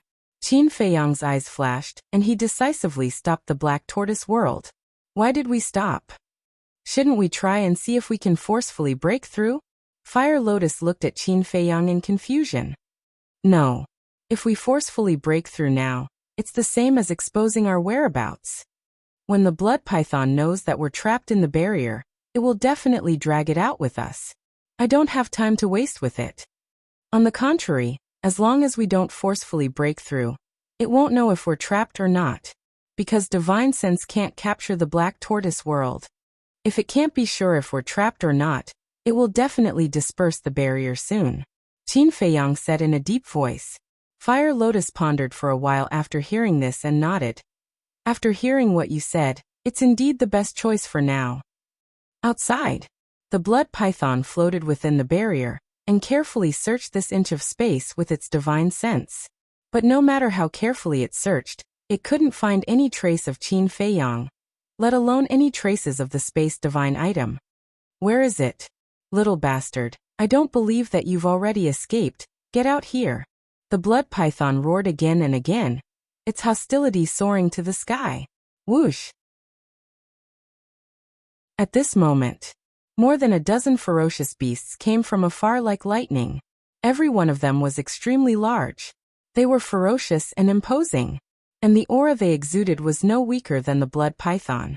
Obviously, like the blood python, they were the overlords of this mountain range. Blood python, what are you doing? Not long ago, when you came to borrow soul stones from us, didn't you look very happy? At that time, when we asked you, you didn't say anything. You were so mysterious. Why are you causing such a big commotion now? Those ferocious beasts looked at the blood python in the barrier suspiciously. Shut up. The blood python glared at those ferocious beasts angrily and continued to scan the void inside the barrier. Its eyes were extremely fierce. After being together for so many years, this is the first time I've seen this guy so angry. It seems that something must have happened before that we don't know about. I'll go and ask around to see what happened. One of the divine beasts went into the jungle below. At that time, when Qin Feiyang and the blood python were trading, there were many ferocious beasts nearby watching, so they could find out everything with a little inquiry. When that divine beast came back and explained the situation to the other divine beasts, their expressions suddenly became very strange. Was the blood python stupid? How could it believe the humans' nonsense? It was obvious that there wouldn't be such a cheap thing in the world. However, this human was quite bold. He actually dared to come here to cheat. 10,000 soul stones. Such a large number of soul stones. Even for these divine beasts at the monarch god level, it would take decades or even hundreds of years to gather. Blood python, I don't care if you were cheated or not. In short, you must return the soul stones to me within 3 months. That's right. These soul stones were painstakingly accumulated by us. If you dare to go back on your words, then don't blame us for being hostile. 5 of the divine beasts looked at the blood python and said, the blood python only had 3,000 soul stones, which meant that the blood python had borrowed the other 7,000 soul stones from them. Don't bother me now, Scram. The blood python was furious. I borrowed your soul stones and you still have such an attitude. Good intentions don't pay off. The 5 divine beasts sneered and turned around to leave. Blood python, that human brat should have escaped. What's the use of you squatting here? Hurry up and think of a way to find the soul stones. The other divine beasts said and left one after another. I don't believe that he has escaped so quickly. He must be hiding somewhere here. The blood python scanned the void coldly. Black tortoise world. Qin Feiyang looked at the blood python in the image, and his eyebrows gradually knitted together. The female fire lotus retracted her gaze and looked at Qin Feiyang. Things don't seem to have developed in the way you think. There's no hurry. It's just a guess. Qin Feiyang smiled and didn't pay much attention to it. He directly entered the ancient castle. Young master, you're really amazing. You even dared to ignore a divine beast at the monarch god level. Zhao Tailai and the others immediately surrounded Qin Feiyang. Everyone in the ancient castle could hear the sounds outside. So even if they couldn't see what was outside, they knew what was going on. Who asked it to be stupid? Moreover, it was the one who provoked me first. Qin Feiyang smiled faintly. Where's the Qiankuan bag? Let us have a look.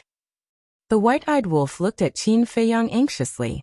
Qin Feiyang took out the Qiankuan bag from his chest and threw it to the white-eyed wolf. The white-eyed wolf caught it with its claws and released its divine will to check. Yu Huang, Willow Tree, and Lei Bao also looked at the Qiankuan bag with anticipation. A moment later, the white-eyed wolf retracted its divine will, its eyes full of excitement. Wolf boss, how is it? Lei Bao asked. The white-eyed wolf smiled and said, not more, not less, exactly 10,000. Haha. I really didn't expect to meet such a fool as soon as I came to the ancient realm. He gave us such a large amount of soul stones. Lei Bao and Yu Huang also laughed excitedly. All right. Qin Feiyang waved his hand and looked at the white-eyed wolf, Willow Tree, Qin Rishuang, Lei Bao and Yu Huang, and said with a smile, "Hurry up and go into seclusion to refine." All right. According to the current time rules of the ancient castle, we can step into the war god level in half a day at most. Willow Tree laughed. War god? When he was in the Black Tortoise realm, he didn't even dare to think about it. At that moment, the 2 men and 3 beasts each took out some soul stones and began to cultivate in seclusion. I'll put the remaining soul stones here. Qin Feiyang took the Qianquan bag and placed it on the altar. Then he looked at Tantai Li, the mermaid palace master, Zhao Tailai, the blood Qilin and the golden leopard and said with a smile, "If you want to refine, take it yourselves." Everyone nodded. Qin Feiyang then looked at Dan Wangkai and said, "You haven't stepped into the false god realm yet. Put aside the matter of refining pills and focus on cultivating." Dan Wangkai was slightly stunned and shook his head. "With you guys fighting, why would I cultivate? I just want to refine pills." Other than refining pills, he was not interested in anything else. "That won't do. What if there are times when I need your help? Refining pills, there's still a long way to go. I don't lack this time. Moreover, in the future, when you want to refine divine level pills, you need to have the cultivation of a war god. Otherwise, when you face a divine level pill furnace and pill fire, it will be very difficult for you." Qin Feiyang said. Literature Museum.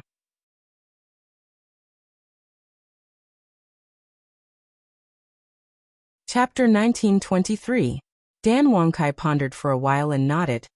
"All right, then I'll reluctantly go into seclusion to cultivate for a while." Reluctantly? Qin Feiyang was a little speechless. It was unknown how many people wanted to come to his ancient castle to train. However, this fellow had an expression of reluctance on his face. Dan Wangkai smiled embarrassedly. "Young master, actually compared to cultivation, I'm more concerned about alchemy fire, alchemy furnace, and mental strength." Qin Feiyang said, "I've been thinking about these things, and the ancient world definitely doesn't lack alchemy fire and alchemy furnaces, so you can cultivate in peace." "Thank you, young master." Dan Wangkai smiled gratefully. Qin Feiyang shook his head, walked to the altar, cut his finger, and a drop of purple gold dragon blood fell, and the iron box immediately opened. After breaking through to the war god realm, he had not read the alchemy scripture and the 6-word divine formula. He opened the iron book with anticipation. When he turned to the 5th page, a blood-red word suddenly appeared in front of his eyes. Death. That's right. On the 5th page was the word death, as if it was condensed from the blood of a demon, emitting a strong aura of death. Death. Qin Feiyang frowned. Why was it a death? And besides this death, there were no other words on the 5th page. In other words, on the 5th page, there was only one death. How could this be? Qin Feiyang's frown became tighter and tighter. In front, whether it was the return formula, battle formula, kill formula, or attainment formula, they all had detailed annotations. But this page there was nothing. Wait. Suddenly, Qin Feiyang found another unusual place. At the bottom of the pages of the return of formula, battle formula, kill formula, and attainment formula, there was a line of small words. For example, what cultivation level must one reach to be able to turn to the next page? But now, at the bottom of the 5th page, there was no such note. No note. Did that mean that he could turn to the 6th page now? Qin Feiyang pondered for a while, tentatively grabbed the 6th page, and used a little force. Immediately, Qin Feiyang was surprised. The 6th page actually moved. In other words, the 6th page could be opened now. After coming back to his senses, he immediately flipped to the 6th page with excitement. A wave of emerald green light surged out like a tide. Within this green brilliance, there was a great aura of life. The contents of the 6th page also appeared before Qin Feiyang's eyes. Life. That was right. This was the word life. Just like the 5th page, there were no other words other than the word life. Death symbol formula? Life symbol formula? Qin Feiyang looked at the two characters over and over again, his eyes full of confusion. It was common knowledge. Death, it definitely represented death. Life was definitely life. But what kind of profound meaning was hidden in these two deity arts? For a moment, Qin Feiyang was completely confused. Forget it. Let's not think too much about it for now. Let's write it down first. After all, if I can imitate a stroke, I can break through a small realm. A moment later, Qin Feiyang shook his head, raised his arm, and pressed his index finger on the first stroke of the death symbol formula. Divine power gushed out from his fingertips. However, gradually the expression on his face froze. This death symbol formula did not absorb his divine power. He quickly imitated the life symbol formula. In the end, he found that the situation was exactly the same. What's going on? This time, Qin Feiyang was completely confused. There were no notes and he couldn't imitate it. What was going on? Feiyang, what's wrong? The mermaid princess noticed the change in Qin Feiyang, stopped refining the soul stone, got up and walked to Qin Feiyang's side, and asked suspiciously. It's too strange. In the past, the battle symbol formula, the travel symbol formula, the kill symbol formula, and the return symbol formula were all imitated. But now these two deity arts can't be imitated. Qin Feiyang said. The mermaid princess looked at the death symbol formula, then looked at the life symbol formula, and guessed. Could it be that these two deity arts already need you to comprehend them yourself? Comprehend them myself? Qin Feiyang frowned. Although life and death seem very ordinary, if you think about it carefully, there seems to be endless mysteries hidden inside. In short, I feel that the death and life on this deity art should be different from what we understand. The mermaid princess said. Qin Feiyang said. After hearing what you said, it seems that there is really such a thing. Wait. Didn't you say that there is some kind of law power in this world? The mermaid princess seemed to have thought of something and suddenly said. Yes. For example, the law power of the ancient castle is time stop. Chang Shui's law power is time travel. For example, the law power of Mu Tianyang's bloodblade is time reversal. Qin Feiyang said. The mermaid princess said. Then do you think it is possible that these two words also represent some kind of law power? Qin Feiyang stared blankly for a moment. He immediately lowered his head and stared at the two large words on the page. Look, the return symbol formula, the advance symbol formula, the battle symbol formula, and the kill symbol formula. These four deity arts all have heaven-defying power. They can even ignore the existence of a large realm. Then this life symbol formula and death symbol formula might have already transcended the boundary of deity arts. And the existence above deity arts, from what we know so far, should be the power of law. The mermaid princess said. Transcending the boundary of deity arts. The power of law. Qin Feiyang muttered to himself. Suddenly, he turned around and kissed the mermaid princess on the cheek. The mermaid princess was slightly stunned, and suddenly blushed, and secretly scolded. What are you doing? There are so many people here. While speaking, she glanced at Tantai Li and the others. Seeing that everyone closed their eyes to refine the soul stone, and did not pay attention to them, she was relieved. It is my great fortune to have you in this life. Your analysis is right. These two words may represent the law of life and death. Qin Feiyang was ecstatic. This is just our baseless guess. Before we get confirmation, we can't directly draw a conclusion. The mermaid princess said with a smile. Yes. After all, we don't know if there is a law of life and death in this world. But we can investigate according to this line of thought. There are many strong people in the ancient world. I think there must be a few people who know some information about the power of law. After Qin Feiyang finished speaking, he decisively closed the iron book and opened the pill scripture.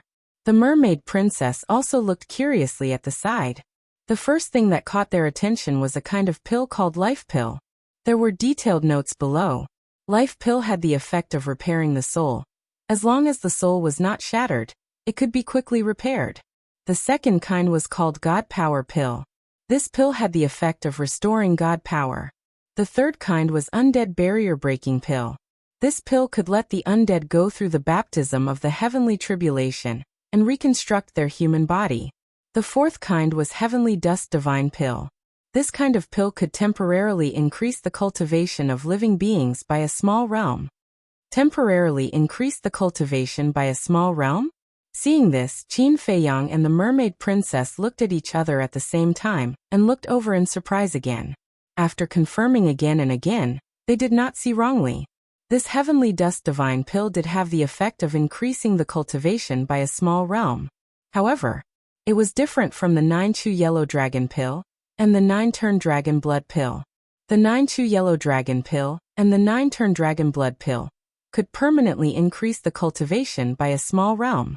But this heavenly dust divine pill was only temporary.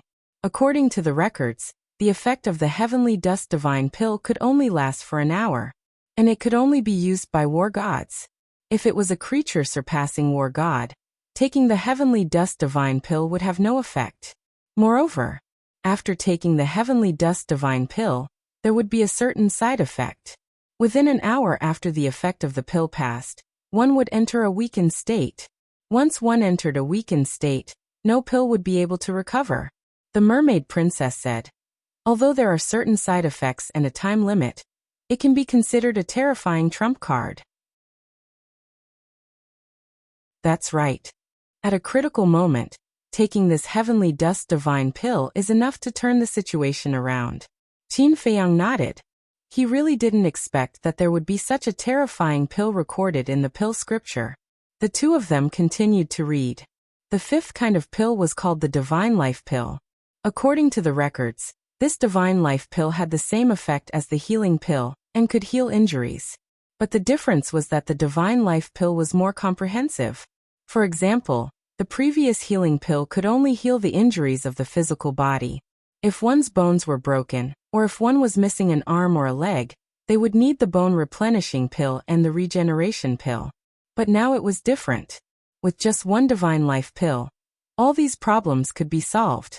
And the effect was countless times stronger than the healing pill, bone replenishing pill, and the regeneration pill. The sixth kind of pill was called the Four Symbols Limitless Pill. Looking at the Four Symbols Limitless Pill, Qin Feiyang and the mermaid princess's faces immediately crawled with ecstasy. This pill was the same as the heavenly dust divine pill. It had the effect of increasing cultivation. But the difference was that the heavenly dust divine pill was temporary, while the Four Symbols Limitless divine pill was permanent. In other words, the Four Symbols Limitless divine pill was exactly the same as the 9-turn dragon blood pill and the 5 elements universe pill. To Qin Feiyang and the others, this was the pill that they needed the most right now. Because their current cultivation was too weak, they had to increase their cultivation as soon as possible. And this Four Symbols Limitless divine pill was undoubtedly the best shortcut. Suppressing the excitement in their hearts, the two of them looked at the seventh kind of pill. Dragon Soul Primordial Spirit Pill. This Dragon Soul Primordial Spirit Pill was a pill that could break through the war god realm and open the door of potential. The mermaid princess took a deep breath and smiled.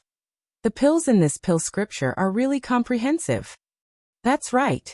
For me to be able to walk to this day and have today's achievements, this pill scripture has contributed greatly. Qin Feiyang said. However, when he saw the following content, Qin Feiyang's expression became rather ugly. The content was roughly, the above pills were all divine pills, and required a god-level pill furnace and pill fire, as well as a minimum of level 50 mental power to refine them. In other words, Dan Wangkai was still unable to refine these pills at the moment. He had to do it himself. But he didn't have a god-level pill furnace yet. As for the Nether Devil Flame, although it had already been raised to the 9th grade, it could only be compared to a false god. It was still a step away from a true god-level pill fire. In other words, he still needed to find 3 clusters of 9th grade pill fire before the Nether Devil Flame could truly advance to a god-level pill fire.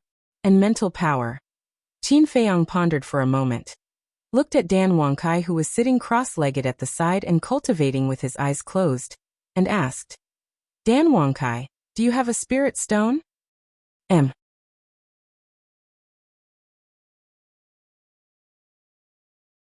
Chapter 1924. Yes. Dan Wangkai opened his eyes, took out a mind stone from his Qingkuan bag, and threw it to Qin Feiyang. Qin Feiyang raised his hand and caught it. I got this mind stone from the temple's Pill Pagoda master when I was in the capital. It's several times bigger than the mind stones we used to have. No matter how strong your mind power is, it won't shatter, Dan Wangkai said. Generally speaking, mind stones had a limit. Once it reached the limit, the mind stone would shatter. Qin Feiyang nodded in realization. This mind stone was indeed bigger than the mind stones he had seen before. You can continue to cultivate, Qin Feiyang said, then turned to look at the mermaid princess, and said with a smile, guess what level my mind power has reached now? How would I know? The mermaid princess rolled her eyes at him. Actually, I don't know either. Since Dan Wangkai followed me, I rarely refined pills, so I didn't pay attention to how much my mind power had grown over the years. Qin Feiyang smiled, grabbed the mind stone, closed his eyes, and entered a state of meditation. Buzz. Soon. The mind stone began to vibrate again and again. Level 5. Level 10. Level 20. Level 30. Level 40. Every time the mind stone vibrated, the mermaid princess would silently count in her heart. Gradually, her breathing became hurried. Level 50. Level 60. Level 61. Is there such a high mind power? The more she thought about it, the more incredulous the mermaid princess became. Although she was not an alchemist, she had been in the temple for so many years, and was very clear about the situation of alchemists. In the spiritual state. No. Even in the entire Great Qin and the Forgotten Continent. A mind power of level 10 was considered the best among the alchemists. She had never heard of a mind power of level 50 or 60. Finally, the mind stone vibrated 66 times in a row. In other words, Qin Feiyang's current spiritual power had already reached level 66. Level 66 spiritual power. You're really a freak. The mermaid princess shook her head and smiled bitterly. Qin Feiyang put away the spiritual stone and smiled. This soul-refining art is truly amazing. I've improved so much without even realizing it. As for my level 66 spiritual force, it's already enough to refine these pills. All that's missing now is a pill flame and a pill furnace. The mermaid princess said. I'm afraid that even in the ancient world, everyone would hide a god-tier pill fire and pill furnace like treasures. There will always be a chance. Qin Feiyang smiled and once again looked at the 7 types of pills in the alchemy mantra. Regardless of whether it was the life pill or the 4 symbols limitless pill, they did not require many medicinal ingredients. Even the life divine pill only required 9 types of herbs. However, he had never even heard of these 9 medicinal herbs before. Furthermore, every medicinal ingredient needed to be at least 10,000 years old. Suddenly, he looked at the Dragon Soul Primordial Spirit pill with an astonished expression. What's wrong? The mermaid princess was suspicious. Qin Feiyang asked, help me take a look, am I seeing things? Why would the first medicinal ingredient of the Dragon Soul Primordial Spirit pill be the Divine Dragon's Divine Soul? The mermaid princess lowered her head to look and said, I didn't see wrongly, it's the Divine Dragon's Divine Soul, and it's also recorded that it must be the divine soul of a great perfection war god. I'll go. Qin Feiyang rubbed his forehead, his face full of powerlessness. Isn't this too outrageous? In other words, if he wanted to refine the Dragon Soul Primordial Spirit pill, he had to first find a real divine dragon, then kill him and take out his divine soul. The most outrageous thing was that it actually had to be a divine dragon of a great perfection war god. Divine dragon was a supreme divine beast with a noble bloodline. Even if he found a great perfection divine dragon, he wouldn't be willing to kill it, because this was simply a waste of heaven's gift. As for the Dragon Soul Primordial Spirit pill, it only needed 3 medicinal ingredients. The first was the Divine Dragon's Divine Soul. The second was a medicinal ingredient called the Dragon God Flower. The third was a medicinal ingredient called the Primordial Spirit Lotus. Qin Feiyang searched through his memories for a moment, then shook his head and said, this Dragon God Flower, Primordial Spirit Lotus, I've never heard of them before. The mermaid princess said. Look at the 4 symbols infinite divine pills medicinal ingredients again. Qin Feiyang's gaze shifted to the 4 symbols infinite divine pill, and his face twitched slightly. The 4 symbols infinite divine pill only had a total of 5 medicinal ingredients. They were azure dragon, white tiger, vermilion bird, and black tortoise, the 4 divine beasts' blood essence, as well as a medicinal ingredient called the infinite divine fruit. Azure dragon, white tiger, vermilion bird, and black tortoise, I've never seen them before, let alone ask for their blood essence. The mermaid princess said. Yeah. Refining these pills is as difficult as ascending to the heavens. Qin Feiyang sighed helplessly, closed the pill scripture, and closed the iron box. He looked at the mermaid princess and said with a smile, let's not think about this for now. You go and cultivate. I'll go out and see if the blood python has left. Be careful. The mermaid princess reminded. Qin Feiyang nodded, and his figure flickered, appearing above the herb field in the Devil's Land. What's the situation? The female fire lotus had been there all along. Hearing Qin Feiyang's words, the fire lotus smiled helplessly. See for yourself. Qin Feiyang raised his head and looked at the screen.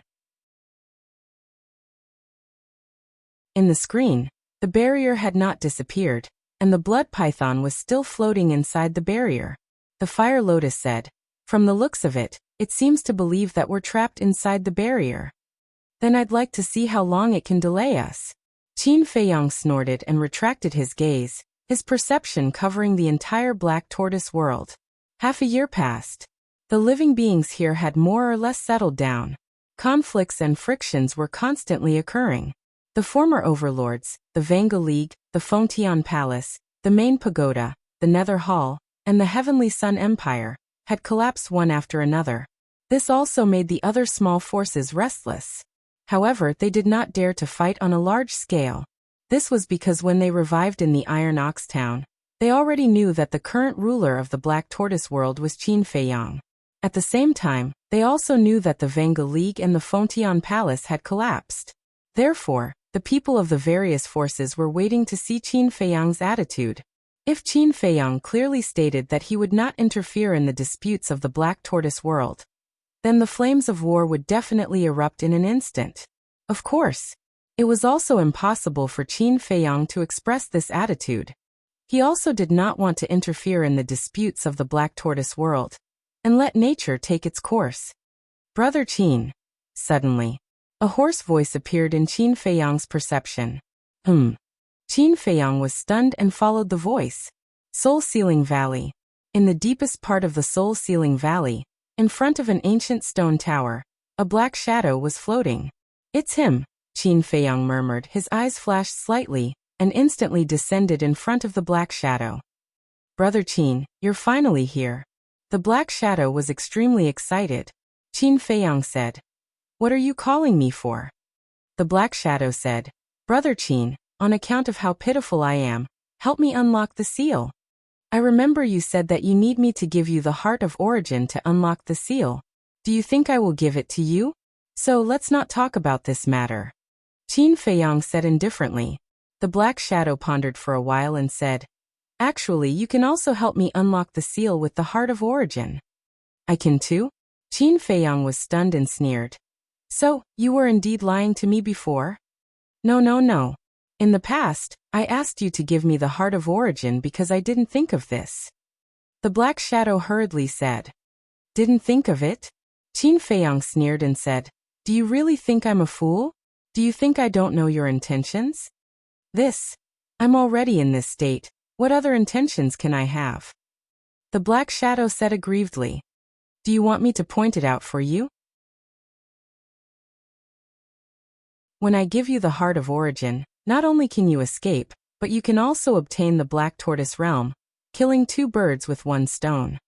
Unfortunately, although your calculations are good, you've found the wrong target. Am I so easy to ignore? Qin Feiyang sneered. I really didn't. The black shadow said anxiously. If you didn't play these tricks from the beginning, I might have already helped you unlock the seal. Unfortunately, you've touched my bottom line. I hate being used and deceived the most.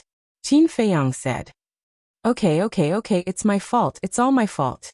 How about this? Let me out, and I'll follow you and work for you in the future. Don't be in a hurry to refuse. Although I'm sealed here, my body is not damaged at all. I can use the power of law, the Black Shadow said. The power of law? Qin Feiyang was stunned and looked at the Black Shadow in surprise. Yes. The power of law that I control is the law of fire, the Black Shadow said. The law of fire? Qin Feiyang frowned. Yes, it's the power of law of fire. The flames that I control can melt any divine item in this world.